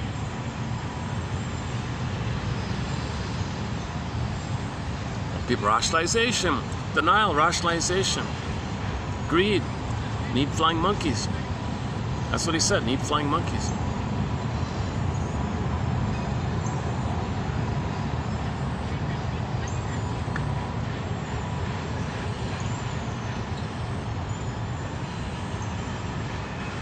So look into this issue of the birthing.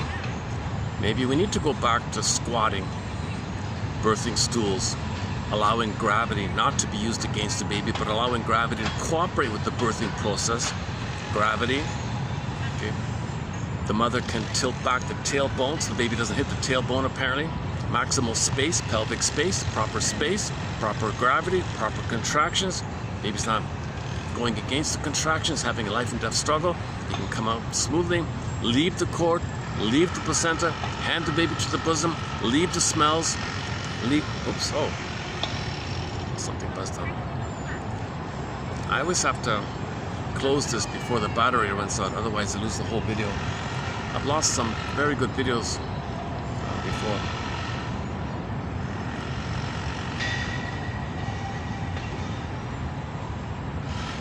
On occasion I'll lose a video, I'll do a retake, and it's actually better. Oh, it's okay then. Sometimes it's worse. Let's check the battery here. Oh, it's dropping quick. Oh, it's under 20 here. You know when it gets like that, it drains more quickly when it gets below 20. So I might have only 10 minutes left. Yesterday, yeah, it's about this time. So I'm only getting as it is now, I'm only getting 3.5 hours on the current battery here. This battery's new. I only got it a year ago, and I got 4 hours a year ago. Now I'm only getting 3.5. So it's not bad.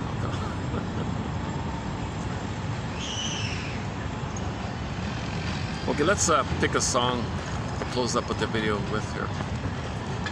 Your mission, submitted for your approval, as they say in the Twilight Zone.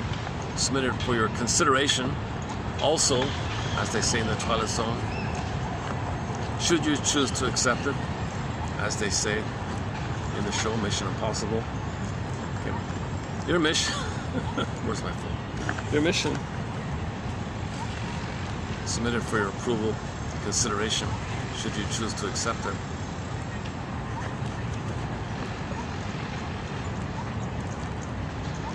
is to go to YouTube and look up Miss Lemke's videos. Just randomly pick any one of her interviews, talks, presentations, lectures. I think she's pretty good. And see what she says about dopamine. That's it. Easy. Easy peasy. Where's my phone? Oh, here. Oh, Jesus. Here it is.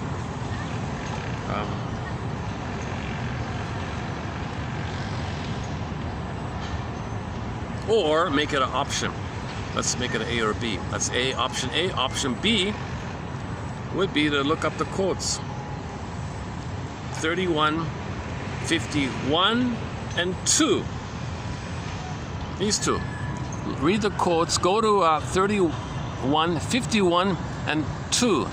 These are the core quotes that we have on our topic on dopamine by about six or seven authors in there.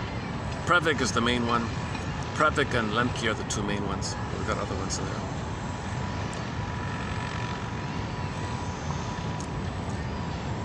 Should we try the Man in the Mirror one?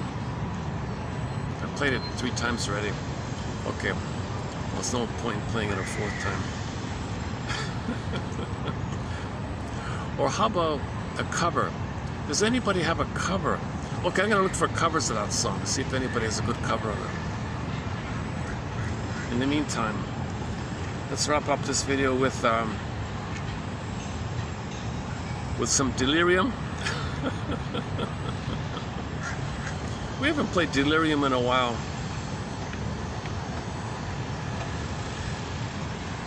What about Anne Shell? We haven't played Anne Shell in a while. Anne Shell. Oh, April Wine. We played April Wine. Oh, I have an audio of Rock and Roll is a Vicious Game. We played it already, all right? We played that already, April Wine. Santers. All right, we haven't played this one in a long time. Okay, here's a song by the singer Rick Santers. All right, it's good enough. Let's close up with a song from his solo. He was the lead singer for the band Santers. Then he went as a soloist called Rick Santers. Oh, hi there. Hi. Oh, some kid wants to play at home. Let's do it. Oh, hang on a second. Oh, kid ran off here. Okay, let's close up with Rick Santers here. May the psychoanalytic force be with you. Saved by understanding. Saved by love. Love and understanding are kind of synonymous. Saved by understanding. May the psychoanalytic force be with you. And we'll see you in the... Where is it here? In the... oh my God. In the next video. Oh, for Pete's sakes. In the next video.